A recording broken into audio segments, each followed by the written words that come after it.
Hello everyone, आज के इस वीडियो में हम डिस्कस करेंगे क्लास 12th की ज्योग्राफी और इसके मोस्ट इम्पोर्टेंट क्वेश्चन। आपके प्री बोर्ड एग्ज़ाम हो या बोर्ड एग्ज़ाम हो, दोनों ही एग्ज़ाम के लिए ये वीडियो जो है बहुत ही हेल्पफुल होने वाली है।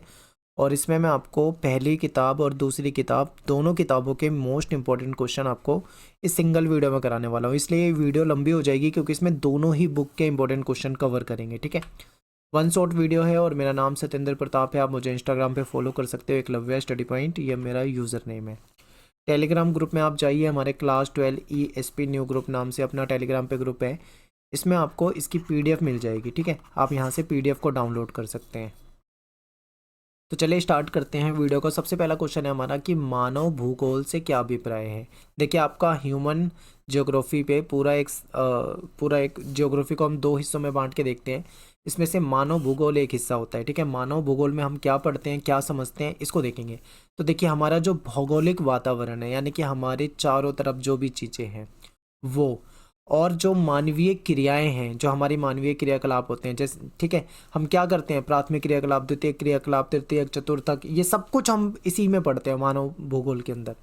तो जो मानवीय क्रिया है और जो हमारा भौगोलिक वातावरण है, इनके बीच में जो अंतर संबंध है, इसको हम इसमें पढ़ते हैं मानव भूगोल के अंदर।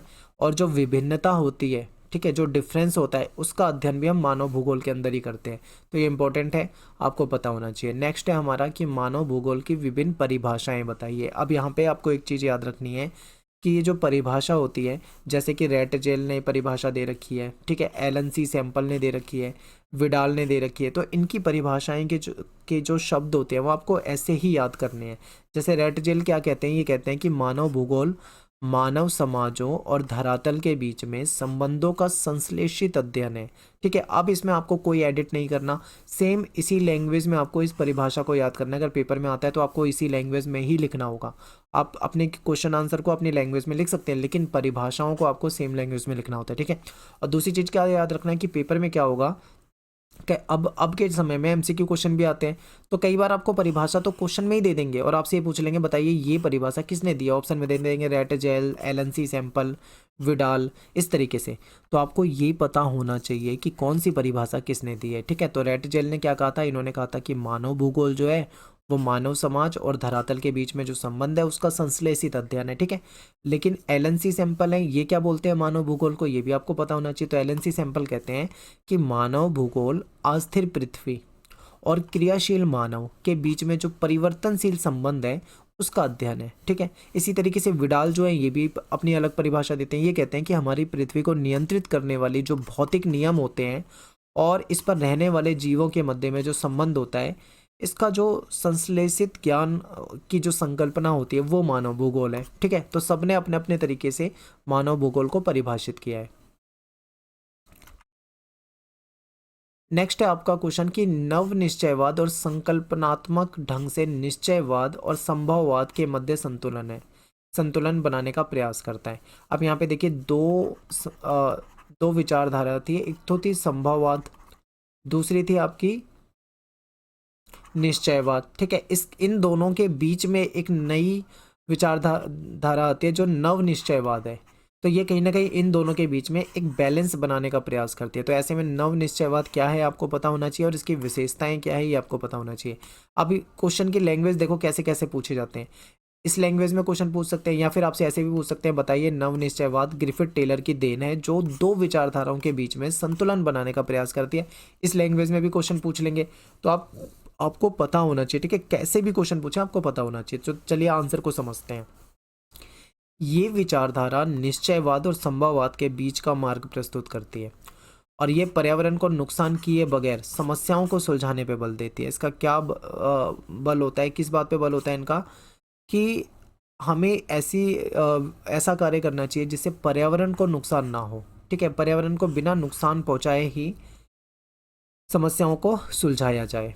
और पर्यावरणीय निश्चयवाद के अनुसार मनुष्य ना तो प्रकृति पे पूरी तरह से निर्भर होकर रह सकता है, यानी ये जो पर्यावरणीय निश्चयवाद जो है ये क्या कहता है कि मनुष्य ना तो पूरी तरीके से प्रकृति पे निर्भर होकर रह सकता है, ना ही प्रकृति से अलग होकर रह सकता है। प्रकृति पर विजय पाने के लिए भी प्रकृति के नियमों का पालन करना पड़ेगा। अगर प्रकृति के पर विजय मनुष्य ने प्राप्त की है, तो उसके पीछे रीज़न ये है कि उसे प्रकृति के नियम पता लग गए हैं। ठीक है, जब तक मनुष्य को प्रकृति के नियम नहीं पता थे, तब तक वो प्रकृति के प्रकोप से डरता था। बाढ़ आ जाए, भूकंप आ जाए, बिजलियाँ कड़क जाए तो वो डर जाता था। ठीक है, लेकिन जब उसे पता लगा कि भाई ये चीज़ें कैसे आती हैं, क्यों आती हैं, तब से क्या हुआ कि धीरे धीरे उसने प्रकृति पे विजय पाना स्टार्ट कर दिया। और प्रकृति की नॉलेज हमें विनाश से भी बचाती है। प्राकृतिक संसाधनों का प्रयोग करते हुए प्रकृति की सीमाओं का ख्याल रखना चाहिए। हमें प्राकृतिक संसाधन मिलते हैं, जो हमारा नेचर है, जो प्रकृति है, वो हमें संसाधन देती है, तो हमें इन संसाधनों का उचित प्रयोग करना चाहिए और प्रकृति की जो सीमाएं होती है उसका भी ख्याल रखना चाहिए। एग्जाम्पल, औद्योगिकरण करते समय क्या करा मनुष्य ने, जंगलों को नष्ट करना शुरू कर दिया। तो ऐसे में हमें औद्योगिकरण करते हुए जंगलों को नष्ट होने से बचाना है, क्योंकि अगर हम प्रकृति को नुकसान पहुंचाएंगे तो वो नुकसान बाद में हमको भी होगा। तो ये चीज़ें हमें पता होनी चाहिए। ठीक है, खनन करते समय भी बहुत ज़्यादा दोहन से बचना चाहिए। ज़्यादा खनन करेंगे तो भी हमारा जो नेचर है, प्रकृति है, उसको नुकसान पहुंचेगा। तो यही बताया गया है, यानी कि प्रकृति को समझना और उसके बाद उसके संसाधनों का सही तरीके से इस्तेमाल करना, ये चीज़ें हमें पता होनी चाहिए। ठीक है, अगला क्वेश्चन है कि जो भूगोलवेता हैं ग्रिफिथ टेलर, इनका संबंध जो है वो कौन सी विचारधारा से है। तो देखिए, ग्रिफिथ टेलर जो है ये नव निश्चयवाद वाली विचारधारा से रिलेटेड है। एक स्टेटमेंट आपके पेपर में आई हुई थी, ये आप प्रीवियस ईयर के क्वेश्चन पेपर को देखेंगे तो आपको ये क्वेश्चन मिलेगा। उसमें सेम ये स्टेटमेंट दे रखी थी, ना तो नितांत आवश्यकता की स्थिति, ना ही नितांत स्वतंत्रता की दशा। यानी इस संकल्पना जो आपके सामने है, ये कौन सी विचारधारा को समर्थन करती है, तो ये नव निश्चयवाद की समर्थन करती है। ठीक है, नव निश्चयवाद की जो विचारधारा है इसको समर्थन करती है। तो ये सेम लैंग्वेज में क्वेश्चन आया हुआ था, तो आपको बिल्कुल याद करके जाना है, हो सकता है पेपर में रिपीट हो जाए क्वेश्चन। अगला क्वेश्चन है कि प्रौद्योगिकी के विकास के लिए प्रकृति का ज्ञान किस प्रकार महत्वपूर्ण है, आपको ये बताना है। तो देखिए, प्रौद्योगिकी का मतलब होता है टेक्नोलॉजी, और टेक्नोलॉजी का विकास अगर करना है तो हमें नेचर का तो ज्ञान होना ही चाहिए। ठीक है, अगर जब तक हमें नेचर के, प्रकृति के नियमों के बारे में जानकारी ही नहीं होगी, तब तक टेक्नोलॉजी का विकास नहीं कर पाएंगे। तो देखिए, टेक्नोलॉजी किसी भी समाज के सांस्कृतिक विकास के स्तर की सूचक होती है। और मानव जो है वो प्रकृति के नियमों को समझकर, जब मानव ने प्रकृति के नियमों को समझा, तभी वो टेक्नोलॉजी का विकास कर पाया है। ठीक है, जैसे कि घर्षण का नियम, ऊष्मा का ज्ञान, इन सब चीज़ों को समझ के ही आग की खोज हुई है।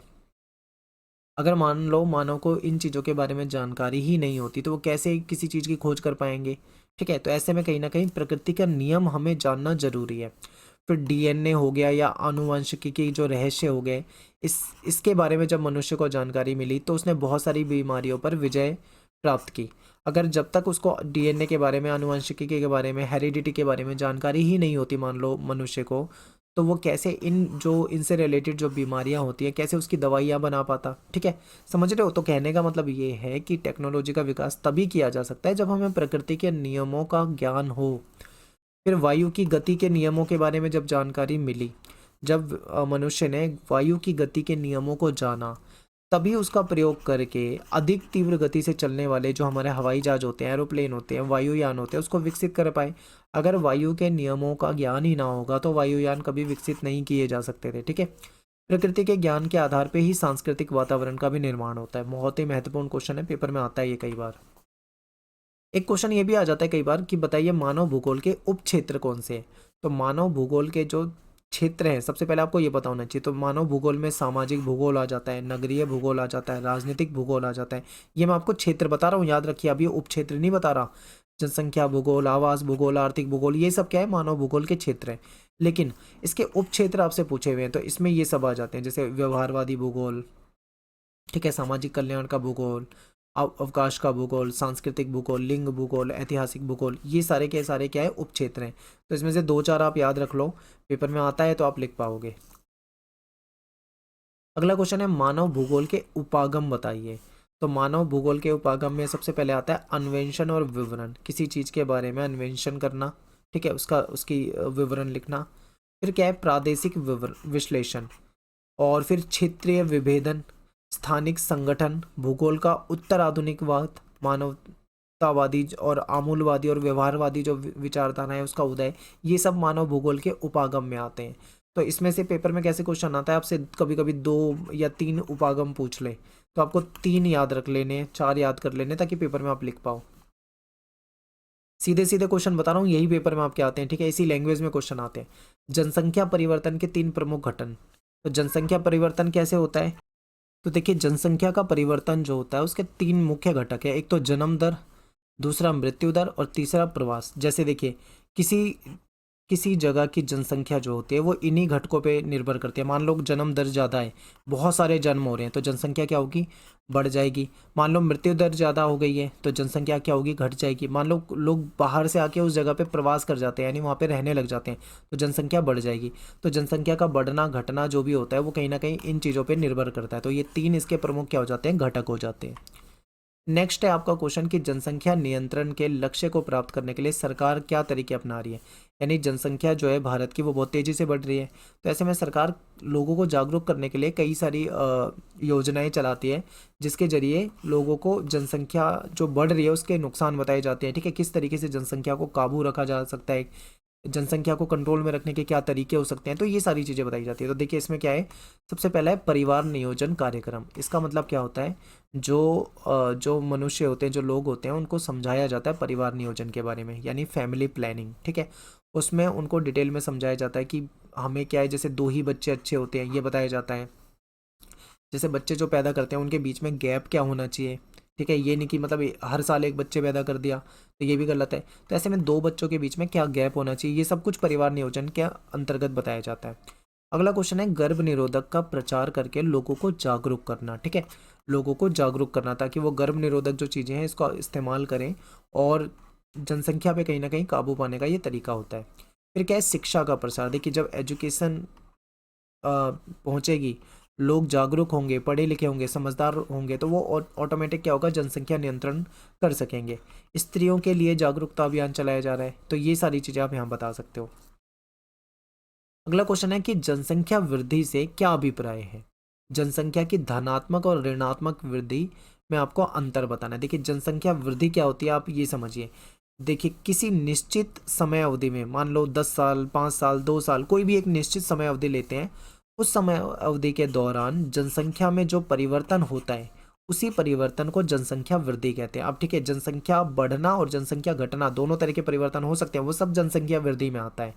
तो कैसे आता है, उसको धनात्मक और ऋणात्मक में आगे डिवाइड कर देते हैं। तो देखिए, किसी निश्चित समय अवधि के दौरान जनसंख्या में जो परिवर्तन होता है उसको जनसंख्या वृद्धि कहा जाता है, और जनसंख्या वृद्धि की जो दर होती है, जो रेट होता है, वो प्रतिशत में निकाला जाता है। ठीक है, तो जनसंख्या में परिवर्तन जो होता है वो प्रतिशत में व्यक्त किया जाता है कि कितने परसेंट, बताते हैं ना, इतने परसेंट जनसंख्या में वृद्धि हो गई या इतने परसेंट जनसंख्या घट गई, तो वो प्रतिशत में निकाली जाती है, उसकी जो दर होती है हमेशा।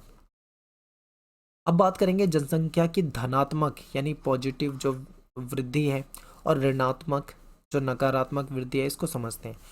तो देखिए, किसी 2 समय अंतराल के बीच में जब जन्म दर मृत्यु दर से ज़्यादा हो जाए, यानी कि जन्म जो है वो ज़्यादा हो रहे हैं, मृत्यु जो है वो कम हो रही है। अब मृत्यु कम होगी और जन्म ज़्यादा होंगे तो जनसंख्या बढ़ेगी या घटेगी? तो अब सीधा सीधा बात है कि भाई जनसंख्या बढ़ेगी। तो जब जनसंख्या बढ़ रही है तो उसको धनात्मक वृद्धि कहा जाएगा। ठीक है, या फिर देखो,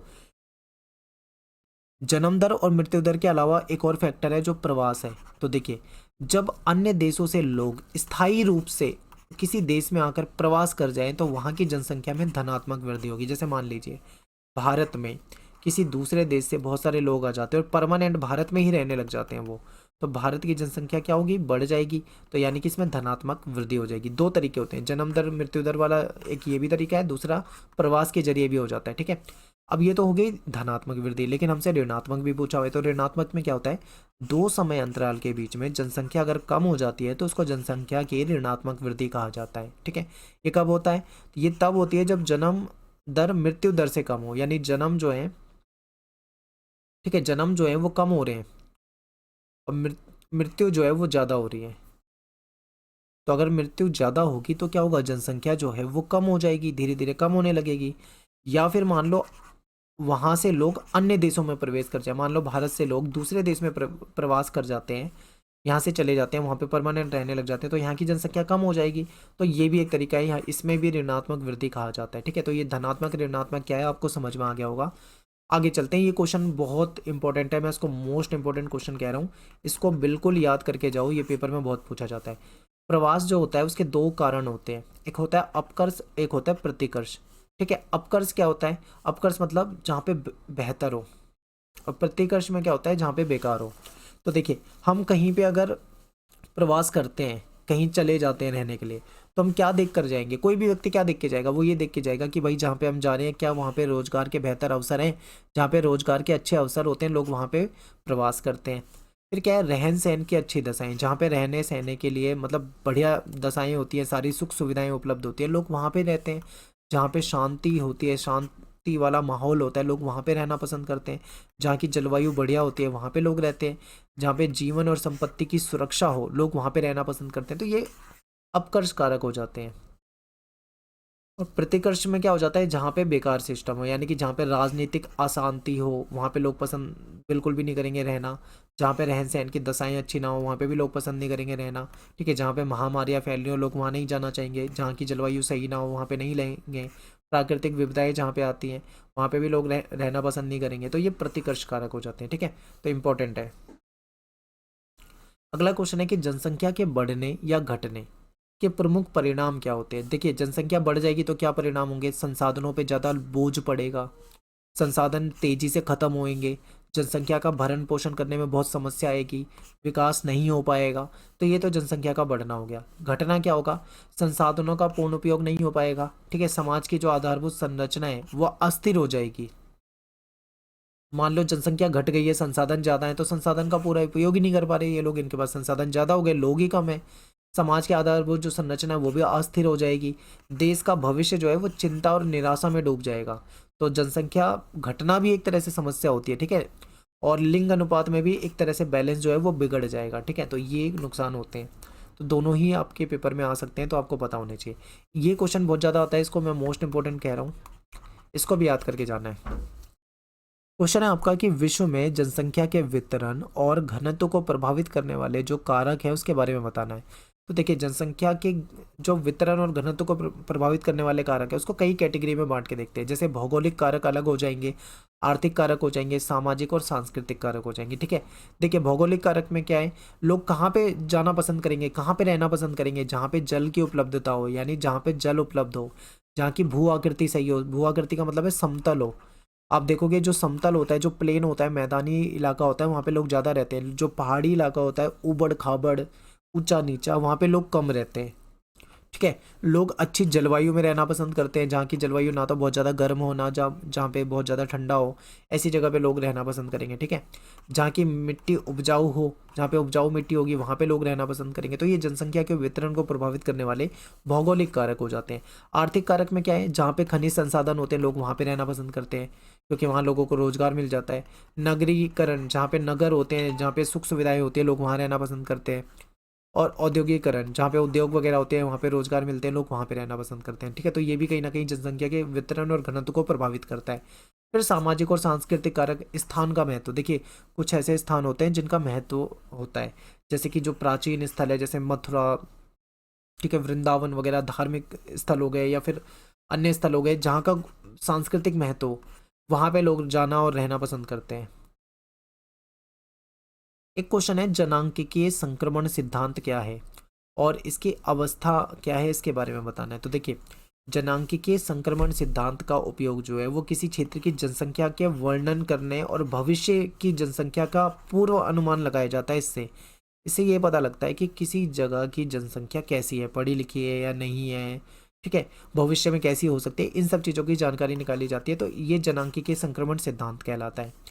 ये सिद्धांत हमको बताता है कि जैसे ही समाज ग्रामीण, जो ग्रामीण होता है, गांव वाला सिस्टम होता है, खेतीहर समाज होता है, यानी किसान वगैरह होते हैं, जब इस अवस्था को छोड़कर, ठीक है, जब ग्रामीण खेतीहर और अशिक्षित अवस्था, इस अवस्था को छोड़कर उन्नति करने लग जाते हैं और नगरीय और साक्षर होने लग जाते हैं, तो वो औद्योगिक प्रदेश बनने लगता है। ठीक है, तो किसी प्रदेश की जनसंख्या जो होती है वो उच्च जन्म दर से उच्च मृत्यु दर और निम्न जन्म दर से निम्न मृत्यु दर में परिवर्तित होने लग जाती है। यानी कि शुरू में क्या होता है, जन्म दर जो होती है वो उच्च होती है, मृत्यु दर भी जो होती है वो उच्च होती है, दोनों ही ज़्यादा होती है। लेकिन बाद में धीरे धीरे जन्म दर भी कम हो जाती है और मृत्यु दर भी कम हो जाती है, ऐसा परिवर्तन होने लग जाता है। ये परिवर्तन जो है विभिन्न अवस्थाओं में होता है, यानी कि इसका पूरा एक स्टेप बाय स्टेप होता है, एकदम से नहीं हो जाता, जिन्हें सामूहिक रूप से हम जनांकीय चक्र के रूप में जानते हैं। ठीक है, अगला क्वेश्चन है कि किसी देश की जनसंख्या में तेज गति से वृद्धि से वहां के आर्थिक विकास पे क्या प्रभाव पड़ेगा। मान लो कोई क्षेत्र है, वहां पे अचानक से बहुत तेजी से जनसंख्या बढ़ गई, अब बताओ क्या होगा। तो वहां पे भोजन की समस्या आ जाएगी, संसाधन वहां पे कम पड़ जाएंगे, वहां पे रहने के लिए आवास जो घर होते हैं उसकी समस्या हो जाएगी, रोजगार की समस्या हो जाएगी, जीवन स्तर जो है वो निम्न हो जाएगा, तो ये समस्या आ जाएगी। ठीक है, अगला क्वेश्चन है मानव विकास से क्या अभिप्राय है। तो देखिए, मानव विकास से तात्पर्य क्या है, इसे समझिए। तो लोगों के विकल्पों में वृद्धि करना, उनके जीवन स्तर को सुधारना, उसको सुधार करना, और व्यक्ति के जीवन में गुणात्मक परिवर्तन, ये सारी चीजें अगर हो रही है तो वो मानव विकास कहलाएगा। ठीक है, नेक्स्ट है आपका विकास और वृद्धि में क्या अंतर है। बहुत सारे लोग जो है वो विकास और वृद्धि को एक ही चीज समझते हैं, वो सोचते हैं विकास और वृद्धि सेम है, लेकिन इसमें फर्क होता है। जैसे विकास जो होता है वो गुणात्मक होता है और वृद्धि जो है मात्रात्मक होता है। ठीक है, यानी इसमें क्वांटिटी परिवर्तन होती है और इसमें क्वालिटी का परिवर्तन होता है, यानी कि विकास क्वालिटी वाला परिवर्तन और ये क्वांटिटी वाला। ठीक है, विकास जो है आपको, ये आपको, आप वृद्धि को महसूस देख सकते हो, वृद्धि आप देख सकते हो, लेकिन विकास आपको महसूस होगा। ठीक है, इसमें ये मूल्य सापेक्ष होता है और ये मूल्य निरपेक्ष होता है। ये सकारात्मक है विकास, और वृद्धि जो होती है वो धनात्मक और ऋणात्मक दोनों हो सकती है। ठीक है, पॉजिटिव नेगेटिव, ठीक है, दोनों तरह की हो सकती है। जैसे मैंने आपको जनसंख्या वृद्धि बताई थी, उसमें क्या है, दोनों तरह की थी, धनात्मक और ऋणात्मक, लेकिन विकास जो होता है वो हमेशा सकारात्मक ही होगा, ये नकारात्मक कभी नहीं हो सकता विकास। मानव विकास सूचकांक, जिसको ह्यूमन डेवलपमेंट इंडेक्स कहा जाता है, इसका क्या मतलब है। तो देखिए, मानव विकास सूचकांक एक मापक है, यानी एक पैरामीटर है, मापने का एक तरीका है। ठीक है, जिसके द्वारा स्वास्थ्य, शिक्षा और संसाधन तक पहुंच जो होता है, उसके आधार पर दुनिया भर के देशों का एक लिस्ट बनाई जाती है, यानी पूरी दुनिया के देशों की एक लिस्ट बनाई जाती है। उसमें देखा जाता है कि कौन सा देश स्वास्थ्य में आगे है, शिक्षा में आगे है, संसाधनों तक किसकी पहुंच अच्छी है, उसके हिसाब से सबको रेटिंग दी जाती है। तो ये सूचकांक जो है 0 से 1 के बीच में कुछ भी हो सकता है। ठीक है, 0.2, 0.5, ठीक है, 0.5, 0.6, 0.7, इस तरीके से हो सकता है। तो 0 से 1 के बीच में, तो जिसका जितना बेहतर सूचकांक होता है, जिसका जिस देश में अच्छी एजुकेशन होती है, अच्छी शिक्षा, अच्छी स्वास्थ्य सुविधाएं, संसाधन, लोगों को रोजगार होता है, तो उसको अच्छी रेटिंग मिल जाती है, और जहाँ पे नहीं होती है चीज़ें उसको अच्छे पॉइंट नहीं मिल पाते हैं। तो इस तरीके से मानव विकास को मापा जाता है कि किस देश में कैसा मानव विकास हुआ है। एक क्वेश्चन है कि यूरोप के ज़्यादातर देश मानव विकास सूचकांक के उच्च स्कोर के अंतर्गत आते हैं। यूरोप के ज़्यादातर आप देश देखोगे, सही बात है कि वहाँ के ज़्यादातर देश जो हैं वो उच्च विकास में माने जाते हैं। इन देशों का अधिकतर निवेश जो है वो कौन से सेक्टर में होता है और क्यों होता है, यह बताना है।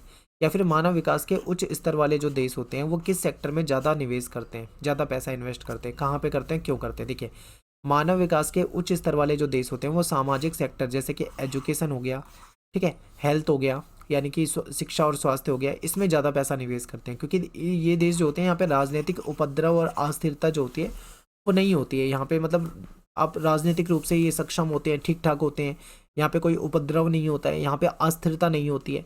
तो इसलिए ये इनका पैसा जो है वो ज़्यादातर किस में लगता है, शिक्षा और स्वास्थ्य में लगता है। अगला क्वेश्चन है कि निम्न मानव विकास सूचकांक वाले देशों की दो कमजोरी बताइए, यानी जिनका मानव विकास सूचकांक कम होता है उनकी दो कमजोरियां बतानी है। ज़्यादातर क्या होता है, जहाँ पे राजनीतिक उपद्रव होता है, जहाँ पे सामाजिक अस्थिरता होती है, उन्हीं का मानव विकास सूचकांक जो है वो कम होता है। ठीक है, दक्षिण एशिया के उन दो अर्थशास्त्रियों के नाम आपको बताने हैं जो मानव विकास रिपोर्ट पर साथ में काम कर रहे थे। तो डॉक्टर महबूब उल हक हो जाएंगे और प्रोफेसर अमर्त्य सेन हो जाएंगे। इन्होंने क्या करा है, ये दोनों अर्थशास्त्री हैं, इन्होंने मानव विकास रिपोर्ट पे काम किया है।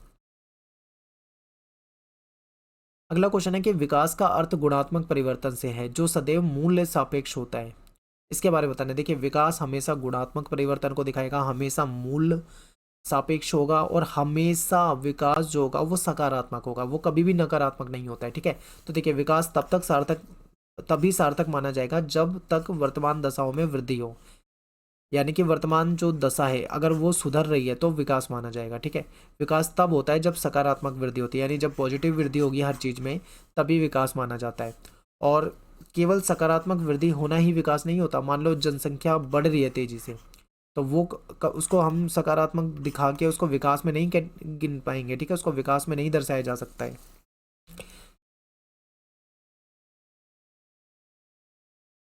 जब तक गुणवत्ता में सकारात्मक परिवर्तन नहीं होगा तब तक विकास नहीं माना जाएगा, ये याद रखें।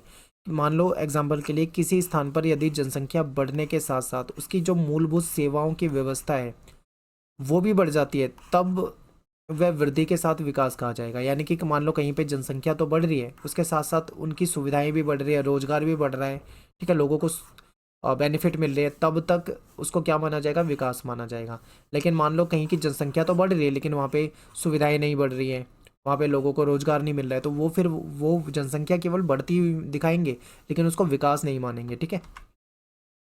अगला क्वेश्चन है कि जो डॉक्टर महबूब उल हक हैं उन्होंने जो मानव विकास का वर्णन किया था उसको बताना है।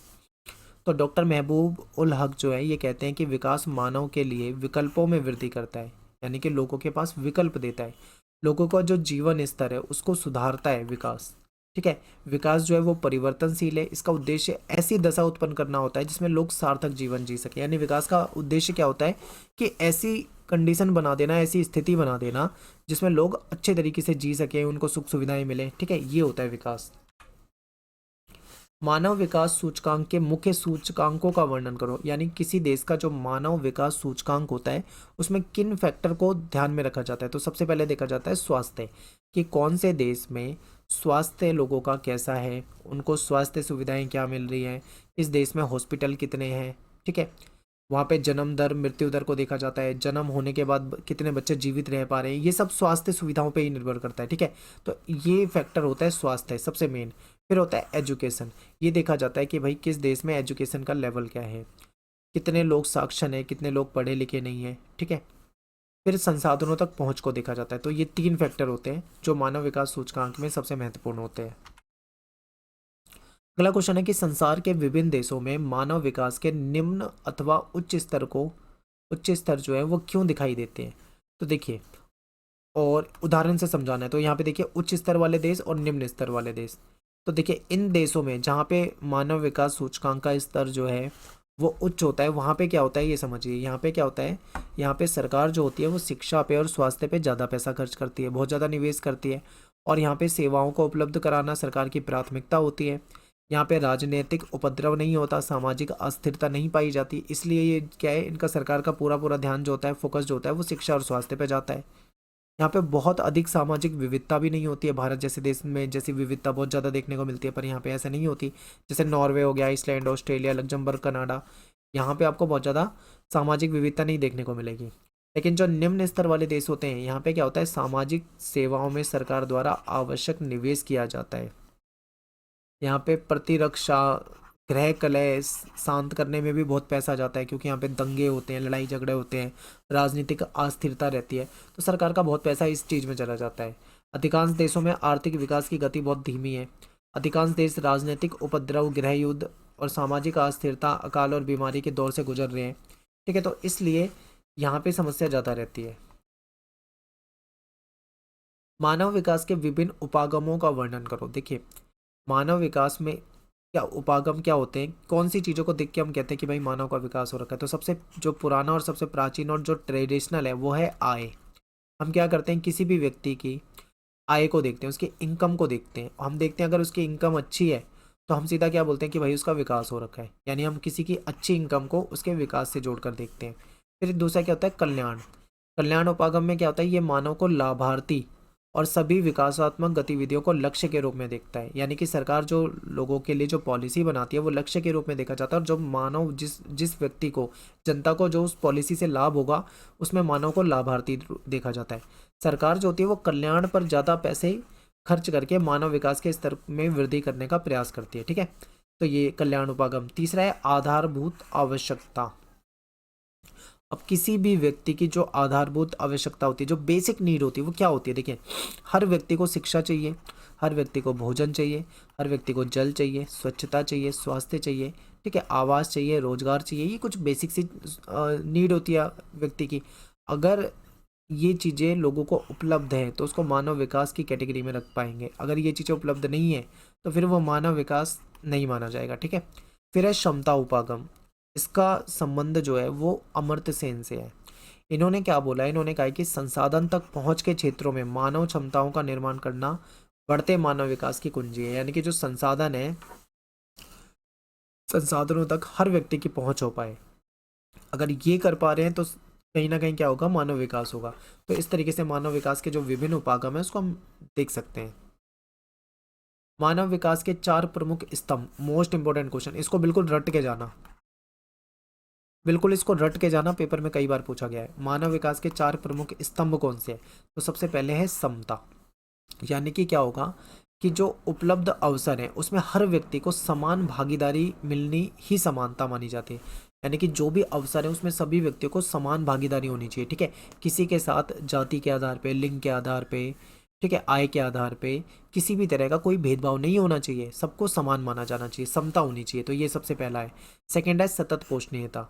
इसका मतलब क्या होता है कि जो अवसर है उसकी उपलब्धि निरंतर रहे। यानी आज के समय में जो अवसर लोगों को, जो अपॉर्चुनिटी, अवसर उपलब्ध हैं, आने वाली पीढ़ियों के लिए भी वो अवसर उपलब्ध रहे। यानी कि हमें मतलब इस तरीके से ध्यान रखना है कि जिन संसाधनों का, जिन चीज़ों का, जिन संसाधनों का हम आज के समय में इस्तेमाल कर रहे हैं, अंधाधुंध इस्तेमाल कर रहे हैं, हमें ये भी देखना है कि हमारी आने वाली पीढ़ी को भी वो चीज़ें मिल पाए। ऐसा ना हो कि हम ही उसको इस्तेमाल कर जाएं और आगे आने वाले टाइम पे हमारी जो पीढ़ियाँ उनको मिले ही ना। तो सतत पोषणीयता यानी आगे निरंतरता पे भी ध्यान देना है। तीसरा है उत्पादकता। यहाँ पे उत्पादकता शब्द का मतलब है मानव श्रम की उत्पादकता। तो लोगों को समर्थ और सक्षम बनाकर मानव श्रम की उत्पादकता को निरंतर बेहतर बनाना चाहिए, ठीक है, ऐसा कहा जाता है। और चौथा है सशक्तिकरण। सशक्तिकरण का मतलब है आर्थिक और सामाजिक रूप से पिछड़े हुए लोगों को हर तरह से समर्थ बनाना, जिससे वे विकल्प चुनने के लिए स्वतंत्र रहें। अगला क्वेश्चन है आर्थिक क्रिया किसे कहते हैं? देखिए, आर्थिक क्रिया ऐसी क्रिया होती है जिससे मनुष्य को पैसे मिले, यानी आय मिले। ऐसी हर क्रिया जिससे हमें मनुष्य को पैसे मिलते हैं वो आर्थिक क्रिया कहलाती है। इसको 4 वर्गों में बांट के देखते हैं। प्राथमिक क्रियाकलाप, जिसमें हमारे खेती, पशुपालन वगैरह आ जाते हैं। फिर द्वितीयक क्रियाकलाप, फिर तृतीय क्रियाकलाप, फिर चतुर्थ क्रियाकलाप। इस तरीके से इसको 4 वर्गों में बांट के देखते हैं, ठीक है। अब क्वेश्चन है कि भाई प्राथमिक क्रियाकलाप क्या होते हैं? तो प्राथमिक क्रियाकलाप जो होते हैं वो प्रत्यक्ष रूप से पर्यावरण पर निर्भर होते हैं, डायरेक्ट, जैसे खेती हो गया, आखेट हो गया, ठीक है, भोजन संग्रह हो गया, पशुचारण हो गया, शिकार वगैरह जो होता है, मछली पकड़ना हो गया, वनों से लकड़ी काटना हो गया, खनन, ये सारे क्या है, प्राथमिक क्रियाकलाप हैं। विश्व के कौन से क्षेत्र में भोजन संग्रह किया जाता है? तो विश्व के 2 भागों में भोजन संग्रह किया जाता था। एक उच्च अक्षांश वाला क्षेत्र है, एक निम्न अक्षांश वाला। उच्च अक्षांश में आता है कनाडा, उत्तरी यूरेशिया, यानी यूरोप और एशिया वाला जो उत्तर का जो हिस्सा है, दक्षिणी चिली वाला हिस्सा। फिर निम्न अक्षांश में अमेजन बेसिन जो है, उष्णकटिबंधीय जो अफ्रीका का हिस्सा आ जाता है, ऑस्ट्रेलिया का हिस्सा आ जाता है, दक्षिण पूर्व एशिया, उसके आंतरिक के प्रदेश। दक्षिण पूर्व एशिया में जो Indonesia, Malaysia, Philippines, Singapore, Thailand, Vietnam, Laos, Myanmar, Cambodia वगैरह जो क्षेत्र आ जाता है, ये सब, ठीक है। तो यहाँ पे क्या होता है, भोजन का संग्रह किया जाता है।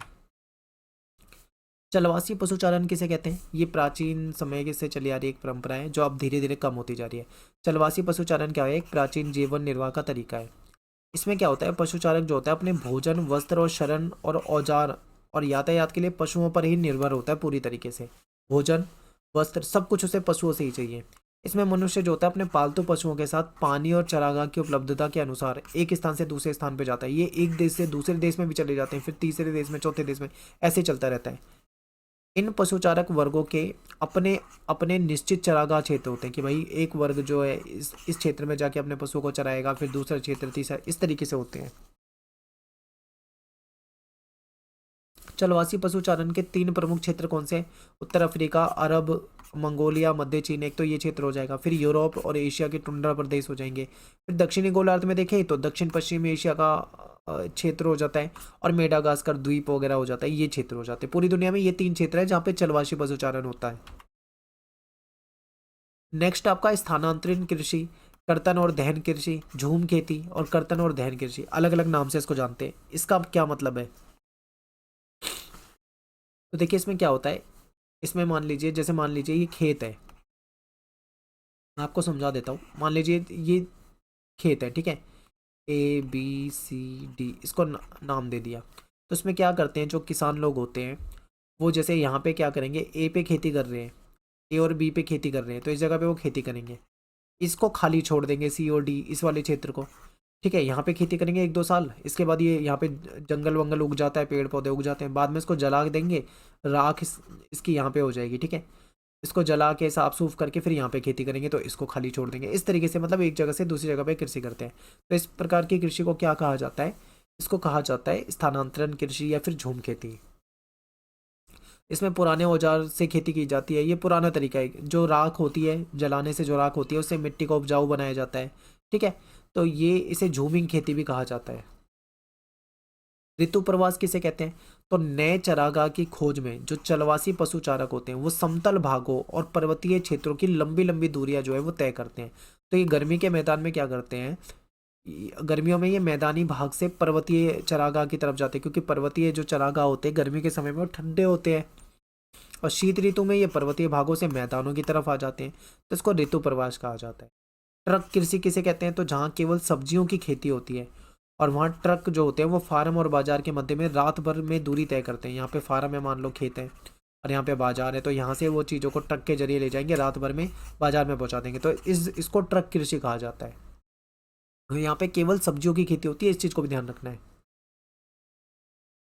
वाणिज्य पशुधन पशुपालन क्या है, तो वाणिज्य पशुधन पशुपालन जो है एक निश्चित स्थान पे विशाल क्षेत्र वाले फार्म में किया जाता है। ये प्रोफेशनल होता है। ठीक है, इसमें क्या होता है, एक निश्चित जगह होती है और बहुत बड़े लेवल पे ये यहाँ पे जानवर पाले जाते हैं। इसमें पैसा बहुत ज़्यादा लगता है। ठीक है, बहुत ज़्यादा, क्योंकि एक परमानेंट एक स्थान पे ही करना है, तो सारी चीज़ें होनी चाहिए। इसमें पशुओं की देखभाल के लिए वैज्ञानिक तरीके अपनाए जाते हैं। इसमें उन्हें विशेष पशु को पाला जाता है। ठीक है, जिसके लिए वो क्षेत्र अधिक अनुकूल हो। अब क्या होता है कि भाई हर क्षेत्र के लिए मतलब हर पशु एक विशेष क्षेत्र में ही रह सकता है, तो जिस क्षेत्र में जौन सा पशु रह सकता है उसको ही पाला जाता है। ये न्यूजीलैंड, ऑस्ट्रेलिया, अर्जेंटीना, अमेरिका, यहाँ पे ये किया जाता है। ये क्वेश्चन इंपॉर्टेंट है, ये पेपर में कई बार आता है। भूमध्य सागरीय कृषि की विशेषता बताओ। इसमें क्या होता है, ये जो भूमध्य सागर की जलवायु वाले प्रदेश हैं यहाँ पे करते हैं इसको। इसमें खट्टे जो फल होते हैं उसका उत्पादन किया जाता है। ठीक है, और यहाँ शुष्क कृषि भी होती है, और गर्मी के महीने में अंजीर और जैतून भी उगा लेते हैं ये। शीत ऋतु में देखें तो ये यूरोप और संयुक्त राज्य अमेरिका के फल और सब्जियों की मांग होती है, तो उसकी भी आपूर्ति करते हैं। यहाँ पे क्या होता है, ज़्यादातर खट्टे फलों का उगाया जाता है, तो उसमें अंगूर होते हैं, अंगूर ज़्यादा उगाए जाते हैं। अंगूर से क्या होता है, अच्छी क्वालिटी की शराब बनाई जाती है। ठीक है, तो ये भूमध्य सागरीय कृषि की विशेषता हो जाएगी। अगला क्वेश्चन है, सहकारी कृषि और सामूहिक कृषि में अंतर बताना है। सहकारी कृषि में किसान जो होते हैं वो अपनी इच्छा से ज़्यादा पैसा कमाने के लिए, ज़्यादा लाभ कमाने के लिए एक संस्था बना लेते हैं। ठीक है, और फिर खेती करते हैं। सहकारी संस्था किसानों और किसानों की सभी रूप से सहायता करती है, और इसमें सबसे ज़्यादा सफलता अगर देखें तो इसको डेनमार्क में मिली है। ठीक है, सामूहिक कृषि में क्या होता है, इसमें उत्पादन के साधनों का स्वामित्व जो होता है संपूर्ण समाज और सामूहिक श्रम पे आधारित होता है। सोवियत संघ में ये शुरू हुई थी, और इसमें सभी किसान अपने संसाधन जैसे भूमि, पशुधन, श्रम को मिलाकर कृषि करते हैं। तो ये सामूहिक रूप से कृषि की जाती है यहाँ पे। खनन से क्या अभिप्राय है भाई, देखिए खनन जो होता है पृथ्वी के जो भीतर धातु, अयस्क और जो खनिज वगैरह होते हैं वो चीज़ें होती हैं, उनको जमीन से बाहर निकालना खनन कहलाता है। दो तरीके से खनन होता है, एक धरातलीय खनन, एक भूमिगत। धरातलीय जो होता है वो ऊपरी लेवल पे होता है जमीन में, भूमिगत जो होता है वो बहुत गहराई तक होता है। खनन को प्रभावित करने वाले कारक कौन से हैं, भौतिक कारक, जिसमें खनिज निक्षेप का आकार, जो खनिज है उसके निक्षेप का आकार देखा जाएगा, किस जगह पे उसकी स्थिति कहाँ पे है, कहाँ पे कितना खनिज है, इन सब चीज़ों को देखा जाता है। फिर आर्थिक कारक में क्या हो जाएगा, खनिज की मांग देखी जाती है कि कितनी खनिज की मांग है, कौन सी खनिज की कितनी मांग है। तकनीकी ज्ञान भी चाहिए इसमें, खनिज का उपयोग, संरचना, उसमें कितनी पूंजी लगनी है, यातायात की सुविधाएं, ये सारी चीज़ें इसमें प्रभावित करती हैं। फिर द्वितीय क्रियाएं क्या होती हैं, तो देखिए जो द्वितीय क्रियाएं होती है इसमें प्राकृतिक संसाधनों का मूल्य बढ़ जाता है।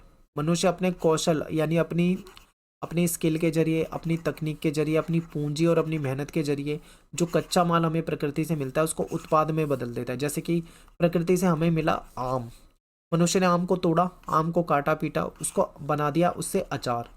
तो आम जो था वो कच्चा माल था। ठीक है, कच्चा माल, और ये सस्ता था। लेकिन जब उस आम से अचार बन गया तो ये क्या हो गया, ये महंगा हो गया। ठीक है, एग्जाम्पल, अब जैसे मान लीजिए गन्ना, ये कच्चा माल है, इससे जब चीनी बन जाएगी तो उसका क्या हो जाएगा, अ, उसके मूल्य बढ़ जाएगा। तो इस तरीके से जैसे कपड़ा है, मान लो कोई कॉटन है, तब वो सस्ता है कच्चे माल के रूप में, जब उससे कपड़ा बन जाएगा तो वो क्या हो जाएगा, वो एक तरह से द्वितीयक संसाधन के रूप में आ जाएगा। ठीक है, द्वितीयक क्रिया है। तो इस तरीके से जो प्रकृति से हमें जो कच्चा माल मिलता है उसको जब हम अपनी स्किल के जरिए बदल देते हैं और उसके मूल्य को बढ़ा देते हैं, उस उत्पाद के रूप में वो बन जाता है, तो वो द्वितीय क्रिया कहलाती है। एग्जाम्पल आपके सामने है, कपास से धागा बनाना, गन्ने से चीनी बनाना, आलू से चिप्स बनाना। बिल्कुल ठीक है, देखो आलू जब कच्चा माल होता है सस्ते में मिल जाता है, लेकिन जब आलू से चिप्स बन जाते हैं ना तो वो बहुत महंगा हो जाता है। अगला क्वेश्चन है कि विनिर्माण से क्या अभिप्राय है। तो विनिर्माण का अर्थ होता है किसी भी वस्तु का निर्माण करना। ठीक है, मैन्युफैक्चरिंग करना, जैसे लोहे से कोई सामान बनाना, प्लास्टिक के खिलौने बनाना, कंप्यूटर या जो छोटे छोटे घटक होते हैं उसको जोड़ना, अंतरिक्ष यान निर्माण करना, या कोई भी चीज़ बनाना, वो सब क्या है, विनिर्माण में ही आ जाती है। विनिर्माण की सभी प्रक्रियाओं में कुछ सामान्य विशेषता होती है। इसमें क्या होता है, देखिए शक्ति का प्रयोग होता है। ठीक है, और एक ही प्रकार की वस्तुओं का बहुत बड़े लेवल पे उत्पादन होता है। विनिर्माण जो है मशीनरी के द्वारा, पुराने साधनों के द्वारा किया जाता है, इसमें मशीनों का इस्तेमाल किया जाता है। कुटीर उद्योग का क्या मतलब है और इसकी विशेषता बतानी है। कुटीर उद्योग देखो छोटे उद्योग होते हैं, इसमें लोग जो होते हैं अपने परिवार के सदस्यों के साथ मिलकर घर पे ही काम कर सकते हैं। ठीक है, स्थानीय कच्चे माल की सहायता से होता है और अपने घर पे ही इसमें काम कर सकते हैं। जैसे घर पे मान लो लिफाफे बनाना, अखबार ला के लिफाफे बनाना, मोमबत्ती बनाना, टोकरी बनाना, छोटे मोटे काम जो घर पे किए जा सकते हैं और परिवार के लोग मिलके काम करते हैं। ठीक है, इसकी विशेषता क्या है, इसकी विशेषता ये है कि इसको घर से शुरू किया जा सकता है। इसमें पूंजी और परिवहन के साधन इन उद्योगों को ज़्यादा प्रभावित नहीं करते हैं क्योंकि घर पे ही काम हो जाता है। कच्चा माल और जो चीज़ें होती हैं वो स्थानीय लेवल पे, लोकल लेवल पे आसानी से उपलब्ध हो जाती है। ज़्यादा भारी मशीनों की ज़रूरत नहीं पड़ती इसमें। ठीक है, हाथ के साधारण औजार से ही ये काम हो जाता है और ऐसे उद्योग को शुरू करने के लिए बहुत ज़्यादा पैसा भी नहीं लगता, तो इसको कुटीर उद्योग कहते हैं। कुटीर उद्योग के उदाहरण जैसे मोमबत्ती बनाना, अचार बनाना, कागज के थैले बनाना, बांस की टोकरी बनाना, ये सब क्या है, घर पे शुरू किया जा सकता है। अगला क्वेश्चन है कि छोटे पैमाने के उद्योग के बारे में जानकारी दो। कुटीर उद्योग और छोटे पैमाने के उद्योग में क्या अंतर है। छोटे पैमाने के उद्योग की विशेषता, बहुत सारे लोग जो है वो कुटीर उद्योग को छोटे पैमाने के उद्योग समझ लेते हैं। ठीक है, लेकिन छोटे पैमाने के उद्योग जो है वो कुटीर उद्योग से अलग होते हैं, याद रखना। तो देखिए कुटीर उद्योग से अलग होते हैं ये, और इन उद्योगों में उत्पादन की तकनीक और निर्माण स्थल दोनों ही कुटीर उद्योग से अलग है, यानी उत्पादन की तकनीक भी अलग है। चीज़ों को बनाने में जो टेक्नोलॉजी या तकनीक इस्तेमाल की जाती है वो अलग होती है। निर्माण स्थल कुटीर उद्योग में घर पे ही हो जाता था, यहाँ पे अलग होता है। ठीक है, इसके लिए आपको कारखाना बनाना पड़ेगा, घर से अलग एक जगह पे ऑफिस टाइप का, कारखाना टाइप का बनाना पड़ेगा। स्थानीय कच्चा माल का उपयोग किया जाता है और इसमें अनस्किल्ड लेवल भी का, जो अनस्किल्ड लेबर होती है, यानी अर्धकुशल श्रमिक हो गए, ठीक है, या फिर सीखे हुए लोग जो होते हैं, वो शक्ति के साधनों से जो चलने वाले जो मशीनें होती हैं उसका इस्तेमाल करके और इस काम कर सकते हैं। रोजगार के इसमें नए नए अवसर मिलते रहते हैं। बड़े पैमाने के उद्योग, इसकी विशेषता बतानी है। तो देखिए बड़े पैमाने का उद्योग का मतलब है ये छोटे पैमाने के उद्योग से अलग होते हैं। इसमें विशाल बाजार, विभिन्न प्रकार का कच्चा माल और शक्ति के साधनों का इस्तेमाल होता है। इसमें क्या है, कुशल श्रमिक चाहिए, टेक्नोलॉजी चाहिए, इसमें ज़्यादा पैसा पूंजी चाहिए। ठीक है, पिछले 200 वर्ष में देखें तो ऐसे उद्योग काफ़ी तेज़ी से बढ़े हैं। ब्रिटेन, अमेरिका, यूरोप में लगाए जाते हैं और अब ये दुनिया भर में ये उद्योग लगाए जा रहे हैं। अगला क्वेश्चन है स्वच्छंद उद्योगों की किन्हीं 3 विशेषताओं को बताना है। तो स्वच्छंद उद्योग जो है वो व्यापक विविधता वाले स्थानों पे स्थित होते हैं और यहाँ पे क्या होता है, कोई विशिष्ट कच्चे माल पे निर्भर नहीं होते ये। इसके लिए इसमें पुर्जों का ये उद्योग जो है ये संगठक पुर्जों पर निर्भर रहते हैं और इसे कहीं से भी प्राप्त किया जा सकता है। इसमें कम मात्रा में उत्पादन जो होता है वो कम मात्रा में होता है और श्रमिक को भी कम ही आवश्यकता होती है। इससे कोई प्रदूषण नहीं फैलता। उद्योग की स्थापना को प्रभावित करने वाले कारक क्या होते हैं। तो देखिए उद्योग की स्थापना को प्रभावित करने वाले भौतिक और मानवीय कारक 2 तरह के हैं। भौतिक कारक, मान लो आप उद्योग लगाने वाले हो, ठीक है, तो कौन से कारक आपको प्रभावित करेंगे, आप क्या क्या फैक्टर को ध्यान में रखोगे। सबसे पहले आप देखोगे कच्चे माल की उपलब्धता, यानी आपका कोई उद्योग है उसमें जो कच्चा माल चाहिए वो चीज़ आपको उपलब्ध है या नहीं उस जगह पे जहाँ पे आप उद्योग लगाना चाह रहे हो। ठीक है, दूसरा अनुकूल जलवायु, आप जलवायु का भी ध्यान रखोगे। जल की उपलब्धता, क्योंकि भाई जल भी चाहिए होगा, पानी की भी जरूरत पड़ती है, तो जल उपलब्ध है या नहीं। शक्ति के साधन, बिजली वगैरह वहाँ पे उपलब्ध है या नहीं, ये सब देखोगे। फिर मानवीय कारक भी देखोगे कि वहाँ पे मजदूर मिल जाएंगे या नहीं मिल जाएंगे। पूंजी देखोगे, परिवहन के साधन, मान लो आपने कोई उद्योग लगा दिया, वहाँ पे कोई चीज़ बन रही है तो उसको फिर परिवहन के साधन है या नहीं, वहाँ से उद्योग से बाजार तक ले जाने के लिए परिवहन के साधन देखे जाएंगे। बाजार देखा जाएगा, बाजार उस जगह से कितना दूर है या पास है, सरकार की पॉलिसी क्या है, ये सारी चीज़ें प्रभावित करते हैं। ठीक है, एक क्वेश्चन है कि जर्मनी के रूहर कोयला क्षेत्र के बारे में चर्चा कीजिए। तो जर्मनी का जो रूहर कोयला क्षेत्र है वो लंबे समय से यूरोप का जो प्रमुख औद्योगिक प्रदेश है। ठीक है, यहाँ पे क्या है कि कोयला, लोहा और इस्पात यहाँ की अर्थव्यवस्था का मेन आधार है। जर्मनी के जो इस्पात उत्पादन है उसका 80% जो है वो यहीं से प्राप्त होता है, रूहर से। और औद्योगिक ढांचे में परिवर्तन के कारण कुछ क्षेत्रों में उत्पादन में गिरावट भी आई है, और प्रदूषण और औद्योगिक अवशिष्ट की समस्या भी यहाँ पे होने लगी है। अगला क्वेश्चन है हमारा, हथकरघा उद्योग की विशेषता बतानी। देखिए, हथकरघा उद्योग जो होता है इसमें ज़्यादा मजदूरों की ज़रूरत होती है। ठीक है, और इसमें अर्धकुशल यानी जो अनस्किल्ड लेबर हैं, जो ज़्यादा सीखे हुए नहीं है, वो भी इसमें काम कर सकते हैं, उनको रोज़गार मिल जाता है।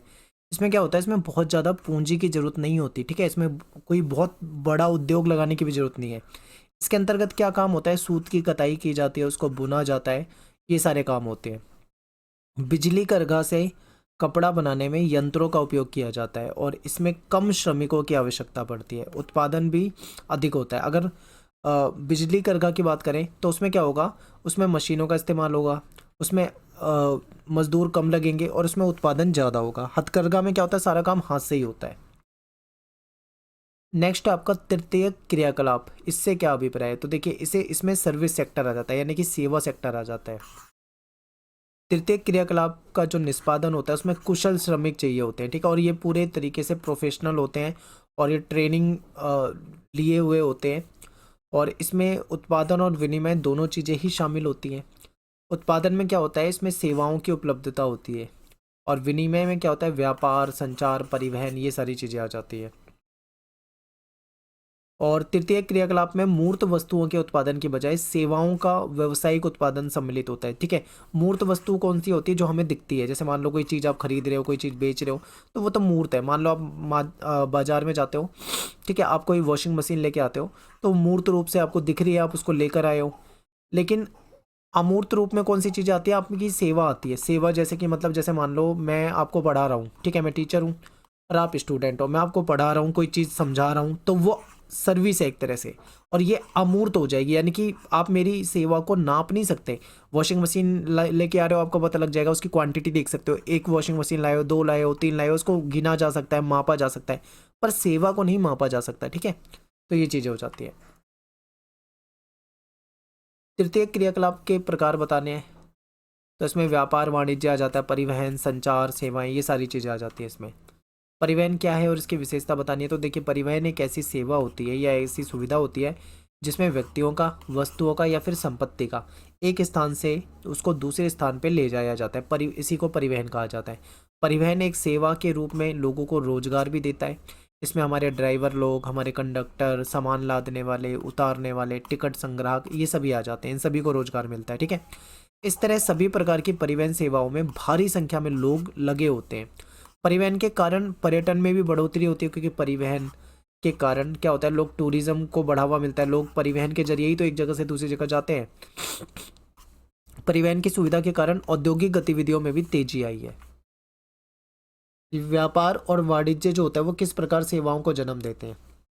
देखिए, व्यापार के अंतर्गत क्या होता है, वस्तु जो होती है, वस्तुओं का क्रय विक्रय होता है, यानी उसको खरीदा जाता है, उसको बेचा जाता है। व्यापार जो होते हैं वो मेनली 2 तरह के होते हैं, एक फुटकर व्यापार होता है, एक थोक व्यापार। यानी फुटकर और थोक व्यापार की सभी सेवाओं का उद्देश्य केवल लाभ कमाना होता है। ये सारा काम जो होता है वो कस्बों और नगरों में होता है, जिन्हें व्यापारिक केंद्र कहा जाता है। अब देखिए, विपणन केंद्र इंपॉर्टेंट है। विपणन केंद्र को हम हिंदी में मंडी कहते हैं। ठीक है, नॉर्मल भाषा में विपणन केंद्र भी वैसे हिंदी ही है, पर इसको नॉर्मली हम मंडी कहते हैं। मंडी जो होती है 2 तरह की होती है, गाँव वाली मंडी और एक होती है नगरों वाली मंडी। जो गांव की मंडियाँ होती है उसमें जो लोकल लेवल पे जो चीज़ें उपलब्ध होती हैं वो सारी चीज़ें मिल जाती हैं। नगरीय मंडी में बड़े लेवल की चीज़ें मिल जाती हैं। व्यापार भी अगर इसको हम देखें तो 2 प्रकार से होता है, एक थोक व्यापार हो जाएगा, फुटकर व्यापार हो जाएगा। थोक व्यापार में क्या होता है, जिसे हम होलसेल विक्रेता बोलते हैं। ठीक है, इसमें क्या होता है, इसमें मतलब एक बड़ा सा होलसेलर होता है, उसके नीचे कई सारे बिचौलिए होते हैं और फिर उससे लोग सामान खरीदते हैं और फिर उसको बेचा करते हैं। तो ये तो हो गया व्यापार, कौन सा वाला, थोक व्यापार। फुटकर व्यापार में क्या होता है, फुटकर व्यापार जो होता है उसमें जो आप जिससे खरीदते हो वो एक तरह से फुटकर रिटेल मार्केट जो होती है। जैसे मान लो आप घर के बगल में आपकी दुकान है, आप दुकान से कोई चीज़ खरीद के लाए हो तो आप फुटकर, वो फुटकर व्यापारी है। लेकिन वो जिससे खरीद के लाता है आगे से, जो वो होलसेल में खरीद के लाता है और आपको फुटकर रेट पे बेचता है, ठीक है। फुटकर व्यापार क्या होता है, ये आप सीधा व्यापारी से ही हम खरीद लेते हैं, ठीक है। जैसे फेरी वाले, रेहड़ी वाले, ट्रक वाले, द्वार से द्वार वाले, डाक वाले, या दुकान पे जाके लाते हैं, तो ये सब चीज़ें। अगला क्वेश्चन है, पर्यटन सेवा से क्या तात्पर्य है, और ये पर्यटन को प्रभावित करने वाले 4 प्रमुख कारक आपको बताने हैं। तो पर्यटन एक यात्रा होती है जो व्यापार की बजाय प्रमोद के उद्देश्य से की जाती है। यानी प्रमोद का मतलब है खुशी। जो हम यात्रा करते हैं, टूरिज्म यानी जो पर्यटन करते हैं, तो हम किस लिए करते हैं, हम अपनी खुशी के लिए करते हैं, ठीक है। पर्यटन में लोग अपने निवास स्थानों और कार्यस्थल से अस्थायी तौर पे थोड़े समय के लिए अन्य स्थानों पे जाते हैं, मनोरंजन करते हैं, ठीक है। तो जैसे मान लो हम साल में एक बार घूमने जाते हैं कहीं, तो हम क्या करते हैं, एक टेम्परेरी अस्थायी तौर पे जाते हैं थोड़े समय के लिए, 1 दिन, 2 दिन, 3 दिन, 4 दिन, इतने दिन के लिए। और वहाँ पे हम जाते हैं, जैसे पहाड़ी एरियो में जाते हैं या कहीं मंदिर में जाते हैं, कहीं दूर जाते हैं, तो हम वहाँ पे जाते हैं, घूमते हैं, ठीक है। पर्यटन जो है विश्व के प्रमुख तृतीय क्रियाकलाप में सबसे महत्वपूर्ण है, क्योंकि इससे बहुत ज़्यादा रेवेन्यू मिलता है, ठीक है। और पर्यटकों के आवास, भोजन, परिवहन, मनोरंजन, खरीदारी जैसी सेवाएं उपलब्ध कराने के लिए स्थानीय व्यक्तियों को नियुक्त किया जाता है। आप जैसे मान लो आप जाते हो पहाड़ी एरिया में, तो वहाँ पे क्या होता है, सबका फायदा होता है। जैसे पर्यटकों के लिए जो आवास, जिस आप होटल में रहोगे तो होटल वालों का पूरा एक रोजगार वाला सिस्टम है। फिर आप जहाँ भोजन करोगे उनको फ़ायदा मिलेगा। परिवहन, जिन गाड़ियों का इस्तेमाल आप करते हो, या रिक्शे का या गाड़ी का या जिस चीज़ का भी, तो परिवहन वालों को फ़ायदा होता है, ठीक है। मनोरंजन, जैसे आप कहीं घूमने जा रहे हो तो वहाँ पे कई तरह की चीज़ें होती हैं, वहाँ पे आपको फ़ायदा मिलता है। तो इस तरीके से पूरा एक मतलब एक अर्थव्यवस्था जुड़ी होती है इससे। और यहाँ पे जो लोकल लोग होते हैं, स्थानीय लोग होते हैं, वही इन कामों को करते हैं। और इससे बड़े पैमाने पर रोजगार के अवसर भी उपलब्ध होते हैं। इसकी मांग की बात करें तो पिछले कुछ वर्षों में लोगों की जो लाइफस्टाइल है वो सुधरा है। धीरे धीरे उनके पास फुर्सत का समय मिलने लगा है, ठीक है, जिससे कि पर्यटन की मांग जो है वो तेज़ी से बढ़ गई है। और लोग अवकाश पे इधर उधर घूमने चले जाते हैं। परिवहन की बात करें तो परिवहन सुविधाओं में सुधार के साथ साथ पर्यटक क्षेत्रों के आरंभ हुआ और बेहतर सड़क प्रणाली हुई। अब लोग कार से आसानी से एक स्थान से दूसरे स्थान पे चले जाते हैं, ठीक है। पर्यटन को आकर्षित करने वाले कारक कौन से हैं, जलवायु हो गई, भूदृश्य हो गया, और इतिहास और कला हो गई, संस्कृति, अर्थव्यवस्था हो गई। ये सारी चीज़ें जो है ये पर्यटन को कहीं ना कहीं प्रभावित करती हैं। एक क्वेश्चन आता है पेपर में कई बार, चिकित्सा पर्यटन क्या है, ये बहुत इंपॉर्टेंट है, विकासशील देशों में तेजी से उभर रहा है। अब देखिए क्या होता है कि जब चिकित्सा उपचार को अंतर्राष्ट्रीय पर्यटन गतिविधि से संबद्ध कर दिया गया है तो इसे चिकित्सा पर्यटन कहते हैं। यानी कि इसमें क्या होता है, किसी देश के लोग दूसरे देश में जाते हैं चिकित्सा कराने के लिए, यानी इलाज कराने के लिए, इसको चिकित्सा पर्यटन कहते हैं। तो भारत विश्व में चिकित्सा पर्यटन में अग्रणी देश बन के उभरा है।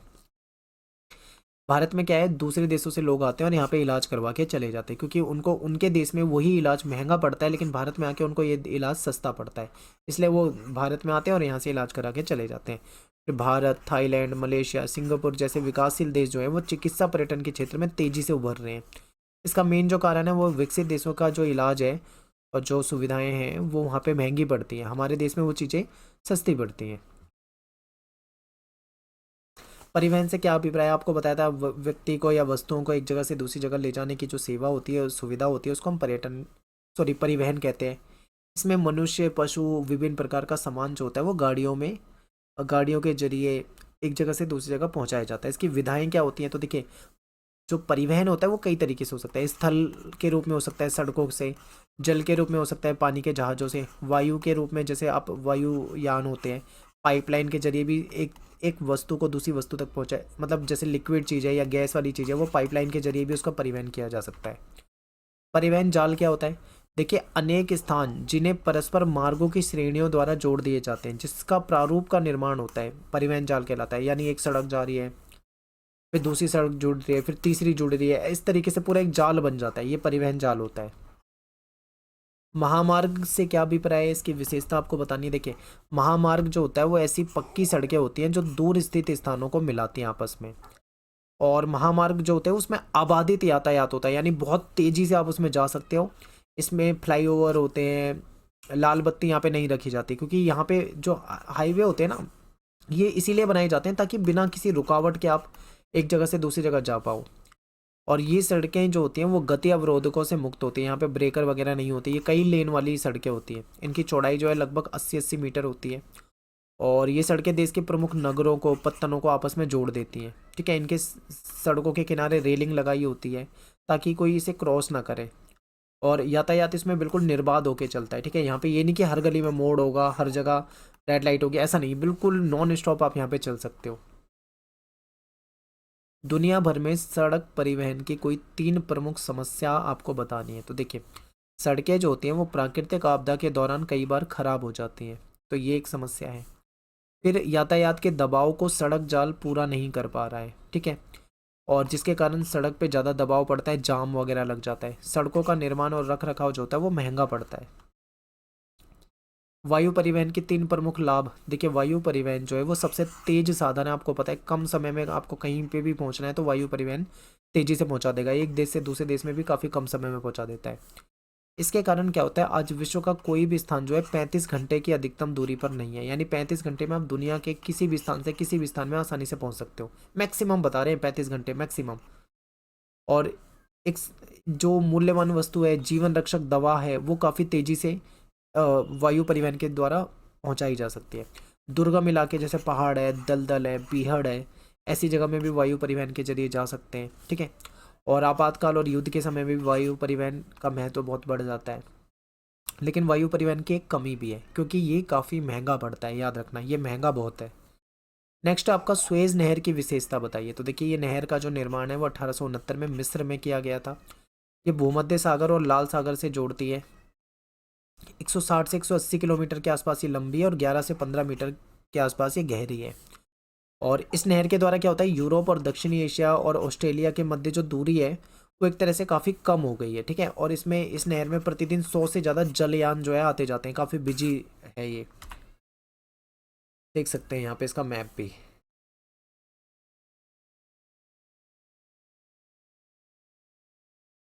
अगला क्वेश्चन है पनामा नहर।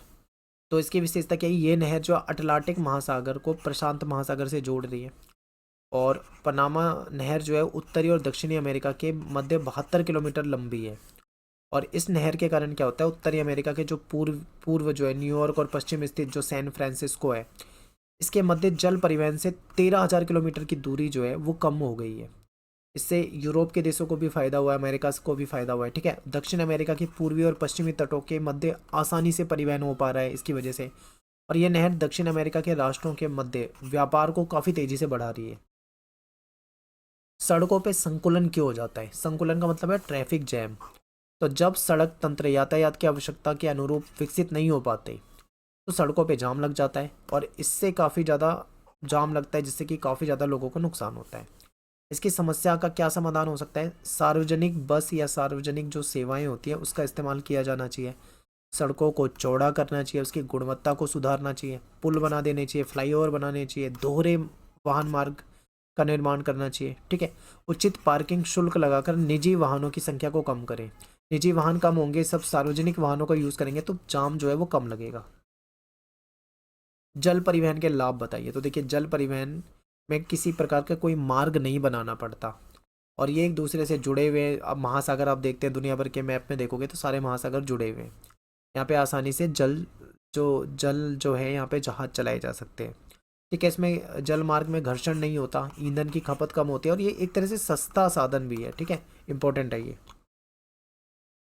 एक क्वेश्चन है कि संसार में उपग्रह संचार की किन्हीं 3 विशेषताओं का बताना है। तो आधुनिक तकनीकी ज्ञान के आधार पे हम देखें तो मनुष्य ने क्या किया है, संचार व्यवस्था के लिए उपग्रह का प्रयोग करना शुरू कर दिया। और उपग्रह की वजह से क्या फ़ायदा हुआ है कि उपग्रह के माध्यम से संदेश भेजने का खर्च में कमी आ गई है।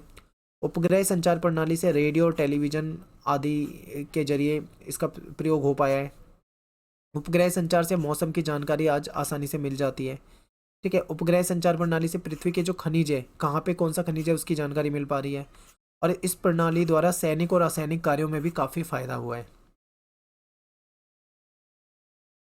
क्वेश्चन है हमारा कि जनसंख्या वृद्धि या परिवर्तन से क्या अभिप्राय है। तो देखिए, किसी निश्चित समय अवधि के दौरान जो जनसंख्या में परिवर्तन होता है उसको जनसंख्या वृद्धि कहते हैं। इसको धनात्मक ऋणात्मक दोनों तरीके से मापते हैं, वो मैंने आपको बताया हुआ है। जनसंख्या घनत्व का मतलब क्या होता है, प्रति वर्ग किलोमीटर में जो रहने वाले व्यक्तियों की संख्या होती है उसे जनसंख्या घनत्व कहते हैं। भारत का जनसंख्या घनत्व 382 व्यक्ति प्रति वर्ग है, यानी कि एक वर्ग किलोमीटर में कितने लोग रहते हैं इसके आधार पर जनसंख्या घनत्व निकाला जाता है। भारत के जो नॉर्थ ईस्ट वाले राज्य हैं उनकी भाषा जो है किस भाषा परिवार से, तो नॉर्थ ईस्ट के जो राज्य हैं वो तिब्बती भाषा परिवार समूह से हैं, ठीक है। और आर्थिक स्तर की दृष्टि से भारत की जनसंख्या को कितने वर्गों में बांटा जा सकता है। तो देखिए, 3 वर्गों में हम बांटते हैं। एक तो मुख्य श्रमिक है, एक सीमांत श्रमिक और एक आश्रमिक। आश्रमिक कौन होते हैं, जो बेरोजगार होते हैं, जिनके पास काम नहीं होता, ठीक है। मुख्य श्रमिक कौन है, ऐसे व्यक्ति जो साल में कम से कम 183 दिन काम कर लेते हैं, उनको काम मिल जाता है, तो वो मुख्य श्रमिक होते हैं। ऐसे व्यक्ति जिनको 183 दिनों से कम काम मिलता है, यानी काम तो मिलता है लेकिन 183 दिनों से कम काम मिलता है, उनको सीमांत श्रमिक कहा जाता है।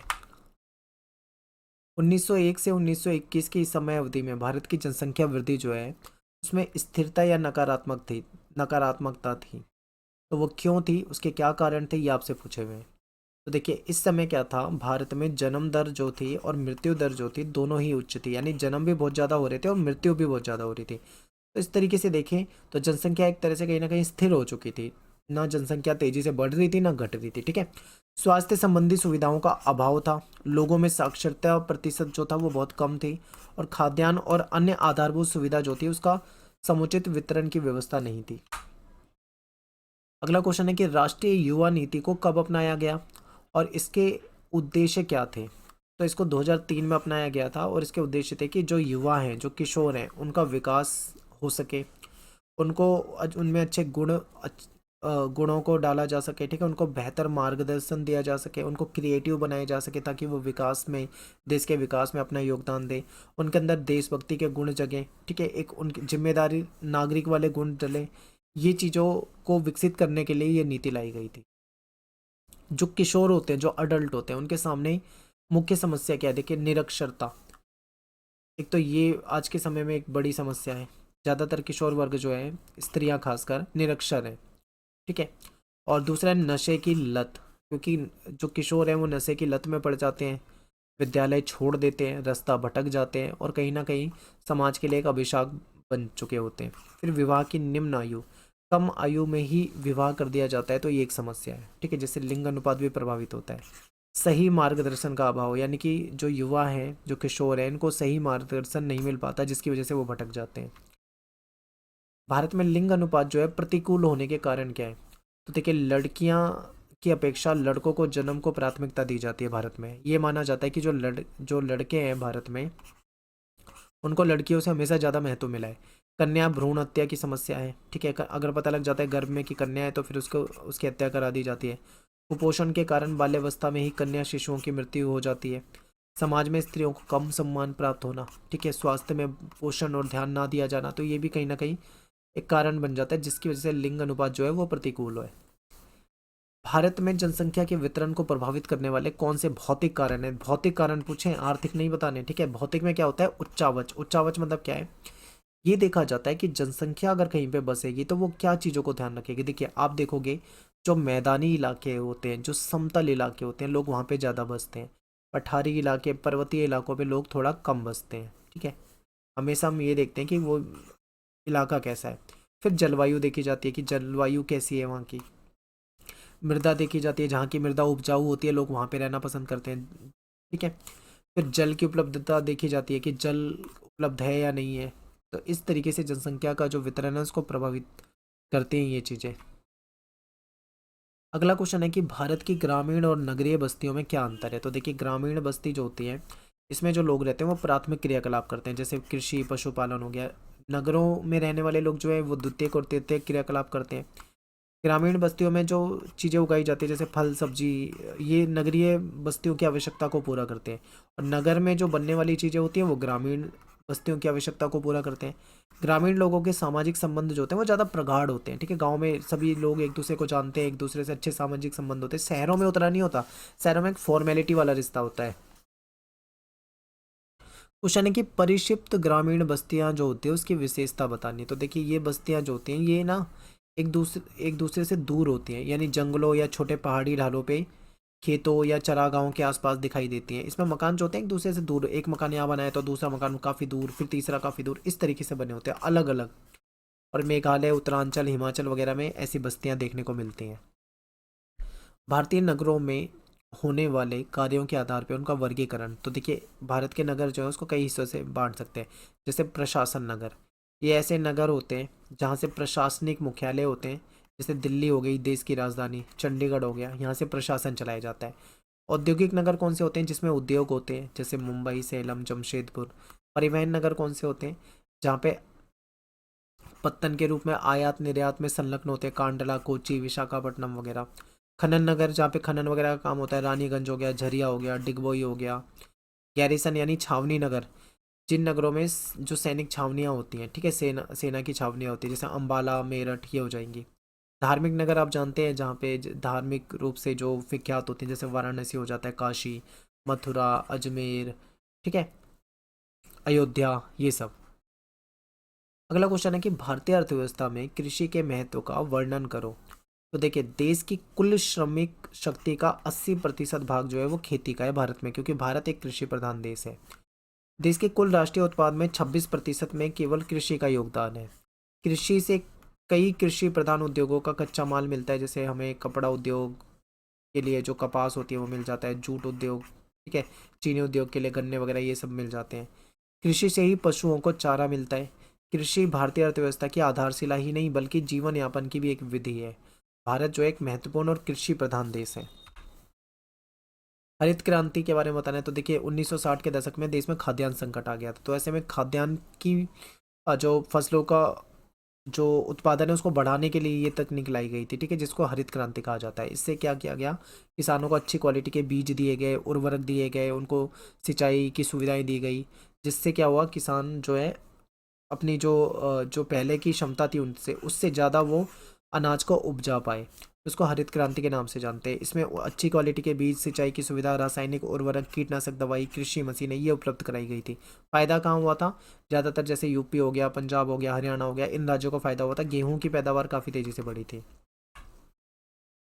कृषि योग्य भूमि के निम्नीकरण पर चर्चा कीजिए। भारतीय कृषि की 2 समस्या बतानी है आपको। देखिए भारत में छोटी कृषि जोत ये समस्या है, क्योंकि जनसंख्या पहले क्या होता था कि लोग कम थे, जनसंख्या कम थी तो खेत ज़्यादा होते थे, कृषि के लिए ज़मीन बहुत होती थी, खाली पड़ी रहती थी ज़मीन, जंगल वगैरह रहते थे।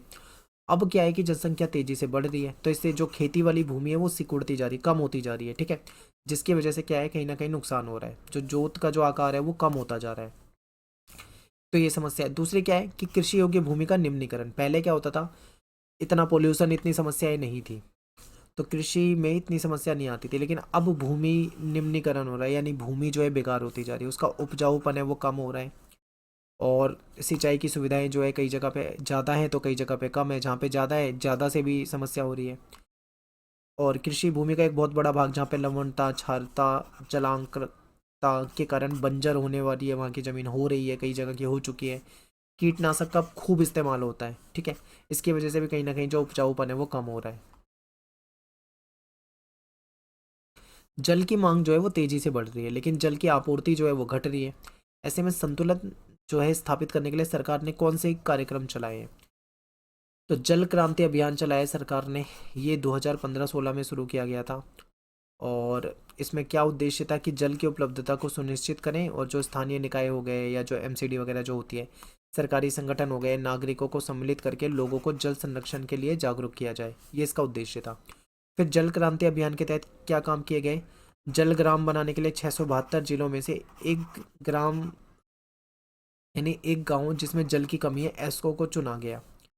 और भारत के विभिन्न भागों में से 1000 हेक्टेयर जो मॉडल है उस कमांड क्षेत्र को पहचाना गया। प्रदूषण को कम करने के लिए, जल संरक्षण के लिए जो तरीके होते हैं उसको अपनाया गया, ठीक है। भूमिगत जल प्रदूषण को कम करने के लिए जो आर्सेनिक मुक्त कुएं हैं वो बनाए गए, लोगों में जागरूकता फैलाने के लिए जनसंचार के माध्यमों का इस्तेमाल किया गया।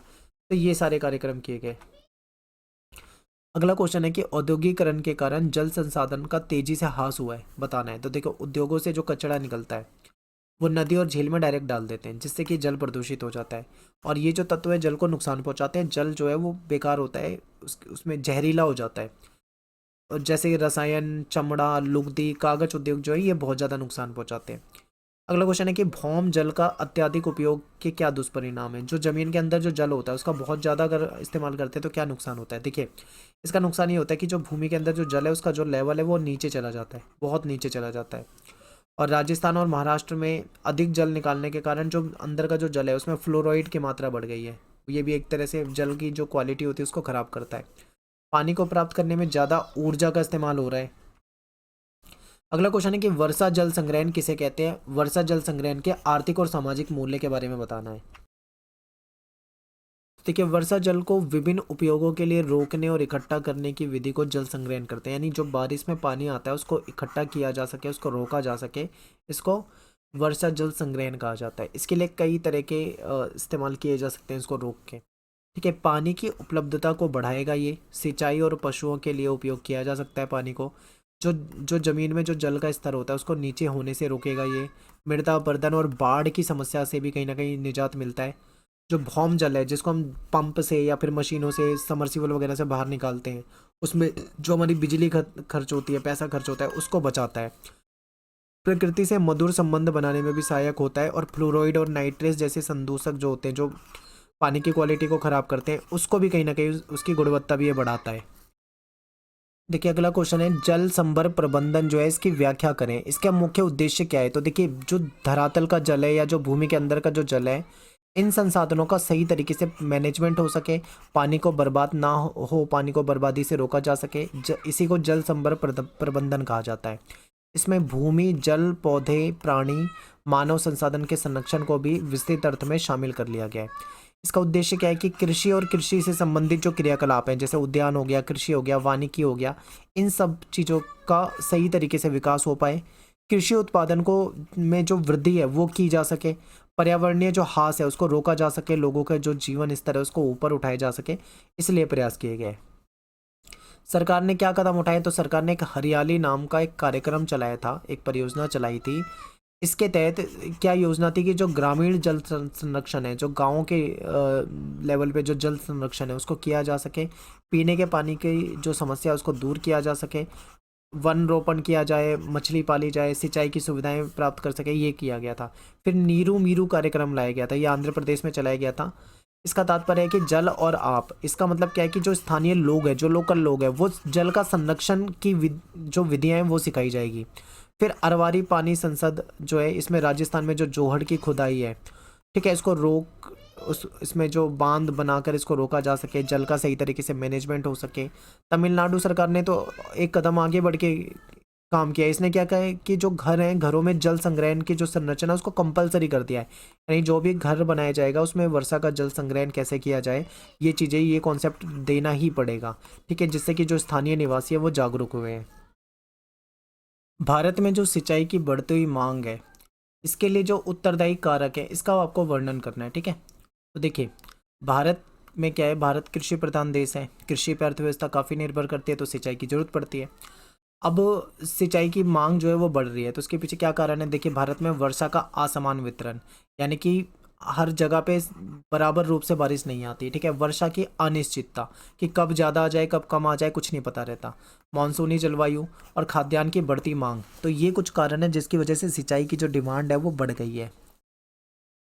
अगला क्वेश्चन है कि भारत में खनिजों का संरक्षण क्यों जरूरी है और इसका संरक्षण कैसे कर सकते हैं। तो देखिए, खनिज समय के साथ खत्म हो जाएंगे, तो ऐसे में भूगर्भिक दृष्टि से इन्हें बनने में बहुत लंबा समय लगता है, और इसको जैसे ज़रूरत पड़े तुरंत इसको वापस से पाया नहीं जा सकता। तो इसलिए इसका संरक्षण बहुत ज़रूरी है, ताकि, और इसका संरक्षण भी करना है और इसको इस तरीके से यूज़ करना है ताकि आने वाली पीढ़ी के लिए भी वो चीज़ें बची रहें। संरक्षण की विधि क्या है कि भाई हमें कुछ वैकल्पिक स्रोत इस्तेमाल करने चाहिए, जैसे सौर ऊर्जा, पवन ऊर्जा, तरंग और भूतापीय ऊर्जा का प्रयोग किया जाए, क्योंकि ये चीज़ें जो है ये कभी ना समाप्त होने वाली चीज़ें हैं। फिर धात्विक खनिजों में छाजन जो धातु है उसका उपयोग तथा धातुओं का जो पुनर्चक्रण है, यानी जो उसको रिसाइकल है उस पर बल देना। यानी एक धातु है, अभी उसका इस्तेमाल करा, कल को वो खराब हो जाती है, कोई कमी आ जाती है, तो उसको वापस से रिसाइकल करके दोबारा यूज़ किया जा सके, इस चीज़ पे बल देना चाहिए। ठीक है,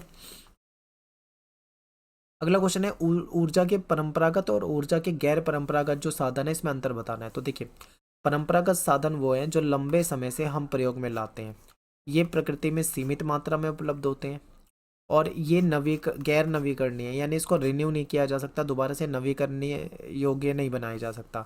इन साधनों का वितरण जो असमान है, कहीं कम है, कहीं ज़्यादा है, कहीं बिल्कुल नहीं है, तो कहीं बहुत ज़्यादा है, ऐसा है। ये साधन पर्यावरण अनुकूल नहीं है, यानी कि पर्यावरण में कहीं ना कहीं प्रदूषण में इनकी भूमिका ज़्यादा है। जैसे कोयला हो गया, पेट्रोल हो गया, डीजल, कच्चा तेल, ये कहीं ना कहीं पॉल्यूशन फैलाते हैं। दूसरी तरफ गैर परंपरागत साधन कौन से हैं? जिन गैर परंपरागत साधन वो हैं जो हाल ही में प्रयोग में आए हैं। ठीक है, पहले ये तकनीक वगैरह पहले नहीं होती थी, इसलिए इसका इस्तेमाल नहीं होता था, लेकिन जब से नॉलेज हुई तो इसका इस्तेमाल होने लगा। ये नवीकरणीय हो गया, यानी इसको रिसाइकिल किया जा सकता है, दोबारा यूज़ किया जा सकता है। ये साधन अपेक्षाकृत अधिक समान रूप से वितरित है, ज़्यादातर सभी जगह मिल जाते हैं।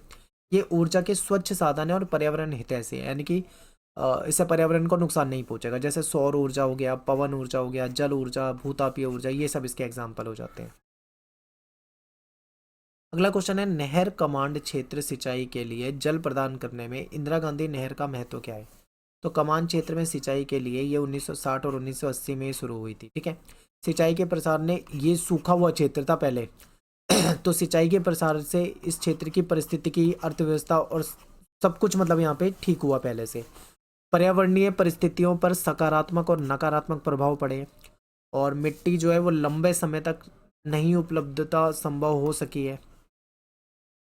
फलस्वरूप क्या हुआ, यहाँ पे वनीकरण और चरागाह कार्यक्रमों से भूमि जो है हरी भरी हो गई है। पहले क्या था, ये सूखा हुआ क्षेत्र था, यहाँ पे शुष्क क्षेत्र था, ज़्यादा मतलब हरियाली वगैरह नहीं थी, लेकिन जब से ये नहर आई उसकी वजह से यहाँ पे सिंचाई के साधन उपलब्ध हुए, तो कहीं ना कहीं यहाँ पे सकारात्मक प्रभाव पड़े हैं। ठीक है, और यहाँ पे क्या है, हरी भरी हो गई है ये ज़मीन। वायु अपर्दन और नहरी तंत्र में बालू निक्षेप की प्रक्रियाएं धीमी पड़ गई हैं। प्रदेश की कृषि अर्थव्यवस्था को देखें तो वो कृषि अर्थव्यवस्था के रूप में रूपांतरित हो गई है। यहाँ पे फसलों का विस्तार हुआ है, चना, बाजरा और ग्वार के स्थान पर अब यहाँ पे गेहूं, कपास, मूंगफली और चावल, ये चीज़ें उगाई जाने लगी है। इस तरह से यहाँ पे इनको बेनिफिट हुआ है इससे। अगला है कि भरमौर क्षेत्र के विकास के लिए क्या कदम उठाए गए और इससे सामाजिक और आर्थिक इसके जो प्रभाव है ये बताने। इंपॉर्टेंट क्वेश्चन है, बहुत ज़्यादा पेपर में आता है। तो देखिए, ये क्षेत्र विकास योजना भरमौर क्षेत्र के निवासी की जो जीवन गुणवत्ता है, यानी भरमौर क्षेत्र में रहने वाले जो लोग हैं उनका लाइफस्टाइल, उनके जो जीवन का स्तर है उसको सुधारने के लिए योजना लाई थी। ये हिमाचल के अन्य प्रदेशों के समानांतर विकास के उद्देश्य से शुरू की गई थी। और इसके तहत क्या कदम उठाए गए थे कि देखो, इनको जो आधारभूत अवसंरचना है, जैसे यहाँ पे विद्यालय, अस्पताल, इसका विकास किया गया। यहाँ पे स्वच्छ जल, सड़क, संचार और बिजली वगैरह की उपलब्ध कराई गई थी। कृषि के नए और पर्यावरण अनुकूल तरीकों को प्रोत्साहित किया गया था। ठीक है, पशुपालन और वैज्ञानिक तरीकों को प्रोत्साहित किया गया। सामाजिक और आर्थिक प्रभाव क्या हुए, तो देखिए, जनसंख्या में साक्षरता दर बढ़ी, विशेष रूप से स्त्रियों को लाभ हुआ, उनकी साक्षरता बढ़ी। दाल और अन्य नगदी फसलों के उत्पादन में यहाँ पे वृद्धि हुई थी। जो कुरीतियाँ थी, जैसे बाल विवाह से समस्या थी, इससे समाज को मुक्ति मिल गई। लिंग अनुपात पहले बेकार था, अब यहाँ पे सुधर गया, और लोगों का जीवन स्तर जो है वो पहले से सुधर गया। तो ये कुछ फायदे हुए। अगला क्वेश्चन है कि भारत के जो राष्ट्रीय महामार्ग हैं, जो नेशनल हाईवे वगैरह हैं, उसके बारे में बताना है। तो इन मार्गों को केंद्र सरकार द्वारा निर्मित किया जाता है और इनका अनुरक्षण भी यही करती है। इन मार्गों का उपयोग जो है अंतर्राज्यीय परिवहन, एक राज्य से दूसरे राज्य में जाने के लिए भी इसका इस्तेमाल होता है, और रक्षा सामग्री या फिर अन्य जो सामरिक सामग्री है वो सब आसानी से ले जाया जा सकता है। ये मार्ग राज्यों की राजधानी, प्रमुख नगरों, महत्वपूर्ण पत्तनों, रेलवे जंक्शनों को आपस में जोड़ते हैं। इसकी लंबाई 2008-9 में लगभग 70,934 थी। ये मार्ग देश की कुल सड़कों का लगभग 1.67% होता है। ठीक है, और NHAI जो है वो इसका रख रखाव करता है, हमारा जो ये विभाग है। भारतीय रेल की मुख्य समस्या क्या है, तो देखिए, मरुस्थलीय क्षेत्र में या जो रेत के टिब्बे वाले जो क्षेत्र हैं, या फिर वन प्रदेश हैं, दलदली जो क्षेत्र हैं, यहाँ पे रेल मार्ग बनाने में काफ़ी समस्या का सामना करना पड़ता है। पहाड़ी क्षेत्रों में नदियों पर पुल बनाना ये बहुत ज़्यादा खर्चीला हो जाता है। और भारत रेलवे का जो पुराना संरचनात्मक ढांचा है ये भी एक बहुत बड़ी समस्या बन जाता है। तो ये कुछ मुख्य समस्याएं। पाइपलाइन परिवहन के फायदे बताने, तो किसी भी प्रकार की जलवायु धरातल पर आसानी से इसको बिछाया जा सकता है। कैसी भी जलवायु हो, कैसी भी धरातल हो, इसको बिछा सकते हैं। लंबे समय तक उपयोग करना सस्ता पड़ता है। ठीक है, शुरू में बेशक से इसकी कॉस्ट ज़्यादा आती है, लेकिन लॉन्ग टर्म में देखें तो ये सस्ता पड़ता है। समय की बचत हो जाती है, प्रदूषण नहीं करती है। ठीक है, जो लिक्विड चीज़ें हैं, जो गैस वाली चीज़ें हैं, वो इससे आसानी से एक जगह से दूसरी जगह पे पहुंचा सकते हैं। अगला क्वेश्चन है कि भारतीय जो कोंकण रेलवे है इसका निर्माण कब हुआ था, इसकी विशेषता बतानी है। तो इसका निर्माण हुआ था 1998 में। इसकी विशेषता ये है कि ये रेल मार्ग महाराष्ट्र के जो रोहा है इसको कर्नाटक के मंगलोर से जोड़ता है। 760 किलोमीटर लंबा है और ये रेल मार्ग 146 नदी धाराओं और 2000 पुलों और 91 सुरंगों को पार करता है। सोचो किस तरीके से इसको बनाया गया होगा। इस मार्ग पर एशिया की सबसे लंबी सुरंग भी आती है और इस परियोजना में कर्नाटक, गोवा, महाराष्ट्र के राज्य इसमें शामिल हो जाते हैं। भारत में जल मार्ग परिवहन की एक महत्वपूर्ण विधा है, इसके बारे में आपको बताना है। तो देखिए, ये परिवहन का सबसे सस्ता साधन होता है जल। भारी और जो स्थूल सामग्री होती है उसको एक जगह से दूसरी जगह पे ले जाने में ये जो जल मार्ग होता है बहुत ही महत्वपूर्ण होता है। इस मार्ग को बनाने की आवश्यकता इसमें मार्ग बनाने की कोई आवश्यकता नहीं होती है, क्योंकि जल होता है उसमें तो चलाने हैं जहाज, तो कोई रोड सड़क वगैरह बनाने की कोई जरूरत नहीं है यहाँ पे। भारत 3 ओर से जल से घिरा हुआ है, आप देखोगे तो इधर भी जल है, इधर भी जल है, इधर भी जल है। तो ऐसे में लंबी तटरेखा है, तो यहाँ से व्यापार करने के लिए जल मार्ग जो है ये बहुत ही हमारे भारत के लिए फायदेमंद है। जल परिवहन की लोकप्रियता कम है। क्यों कम है? क्योंकि रेल साधन से कंपटीशन है इसका सीधा सीधा। जल निकायों का खराब रखरखाव भी इसका एक कारण बन जाता है। अगला क्वेश्चन है कि अंतर्राष्ट्रीय व्यापार में अपनी हिस्सेदारी बढ़ाने के लिए भारत ने कौन से प्रयास किए हैं, आपको बताना है। तो भारत के अंतर्राष्ट्रीय व्यापार का प्रारूप जो है धीरे धीरे बदल रहा है। आज़ादी के बाद हमारी विदेश व्यापार मूल्य में वृद्धि हुई है। पहले हम संरक्षणवाद की नीति अपनाते थे, अब हमने उदारीकरण अपना के अपना व्यापार बढ़ाया। ठीक है, तो भारत ने उदारीकरण अपनाया है जिससे व्यापार बढ़ा है। विनिर्माण के क्षेत्र में भी भारत ने विकास किया है। भारत का विश्व व्यापार संगठन का सदस्य बनना भी इसका एक महत्वपूर्ण उदाहरण है। पत्तनों को अंतर्राष्ट्रीय व्यापार के प्रवेश द्वार क्यों कहते हैं? तो देखिए, समुद्री पत्तन जो होते हैं वो अंतर्राष्ट्रीय व्यापार का महत्वपूर्ण भूमिका प्रदान करते हैं, क्योंकि जो पत्तन होते हैं इसी से माल का उतारना, चढ़ाना, ले जाना इन्हीं के जरिए होता है। तो पत्तन क्या होते हैं, बहुत ही महत्वपूर्ण हो जाते हैं, क्योंकि इसमें सामान को रखा जाता है, उसका भंडारण किया जाता है, उतारा जाता है, चढ़ाया जाता है, तो ये महत्वपूर्ण हो जाते हैं। ठीक है,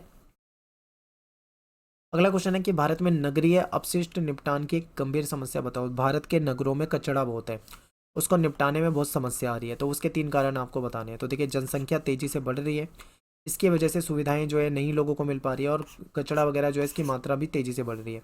कारखाने, विद्युत गृह और भवन निर्माण और विध्वंस में भारी मात्रा में राख, मलबा, कचरा ये सब निकलता है, और कचरे का पूरी तरीके से निपटान नहीं हो पाता है। बिना इकट्ठे किए इसको छोड़ना पड़ता है।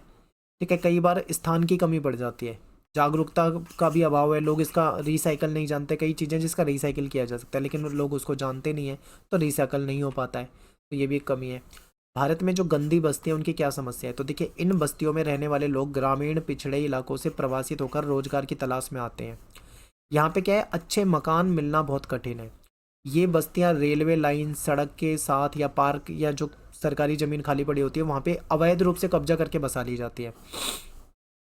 यहाँ खुली हवा नहीं मिलेगी, स्वच्छ पीने का पानी नहीं मिलेगा, शौच सुविधाएं नहीं होती है, प्रकाश यहाँ पे मिलता नहीं है लोगों को। ठीक है, अंधेरापन रहता है, तो इस तरीके की समस्या रहती है। कम वेतन में मजदूरी करने वाले लोग रहते हैं, बहुत ही बेकार स्थिति में रहते हैं, कुपोषण के शिकार होते हैं, बीमारियों के शिकार होते हैं, नशा अपराध में लिप्त होते हैं ये लोग। चिकित्सा का जो सुविधा होती है वो इनको नहीं मिल पाती है, तो ये समस्या यहाँ रहती है। भारत के जल के जो स्रोत है वो उद्योगों के कारण प्रदूषित हो रहे हैं। तो ये क्वेश्चन मैं आपको पहले भी बता चुका हूँ कि उद्योगों से कचरा निकलता है, वो सीधा सीधा पानी में बहा दिया जाता है, जिसकी वजह से जल प्रदूषित हो जाता है। ठीक है, और चमड़ा उद्योग, लुगदी, कागज उद्योग, वस्त्र उद्योग, रसायन उद्योग सबसे ज़्यादा नुकसान पहुंचाते हैं। भारत में जो भूमि है वो निम्नीकरण हो रहा है, यानी उसकी जो क्वालिटी है वो खराब हो रही है। क्या कारण है? ज़्यादा सिंचाई करने के कारण भी होता है, औद्योगिक अपशिष्ट के कारण भी हो जाता है, नगरीय अपशिष्ट के कारण, अम्लीय वर्षा के कारण, खनन के कारण, ये सारे कारण हैं इसके। भू निम्नीकरण को कम कैसे किया जा सकता है? किसान जो है रासायनिक उर्वरक का इस्तेमाल उचित मात्रा में करें, यानी कम करें। नगरीय औद्योगिक गंदे पानी को उपचारित करके दोबारा से प्रयोग में लाएं। सड़ी गली जो सब्जी होती है, फल होते हैं, पशु मलमूत्र होता है, इसको टेक्नोलॉजी के द्वारा इसको खाद में परिवर्तित करके इसका इस्तेमाल किया जा सकता है। प्लास्टिक से बनी वस्तुओं को बैन कर दिया जाए। कुछ कूड़ा जो कचरा होता है उसे निश्चित स्थान पे ही डाला जाए, ये नहीं कि कहीं पे भी फेंक दिया। ज़्यादा से ज़्यादा पेड़ लगाए जाएं। तो ये कुछ तरीके हो सकते हैं, ठीक है। तो यहाँ पे अपना वीडियो खत्म हो जाता है। मिलते हैं नेक्स्ट वीडियो में। Thanks for watching. जय हिंद, जय भारत।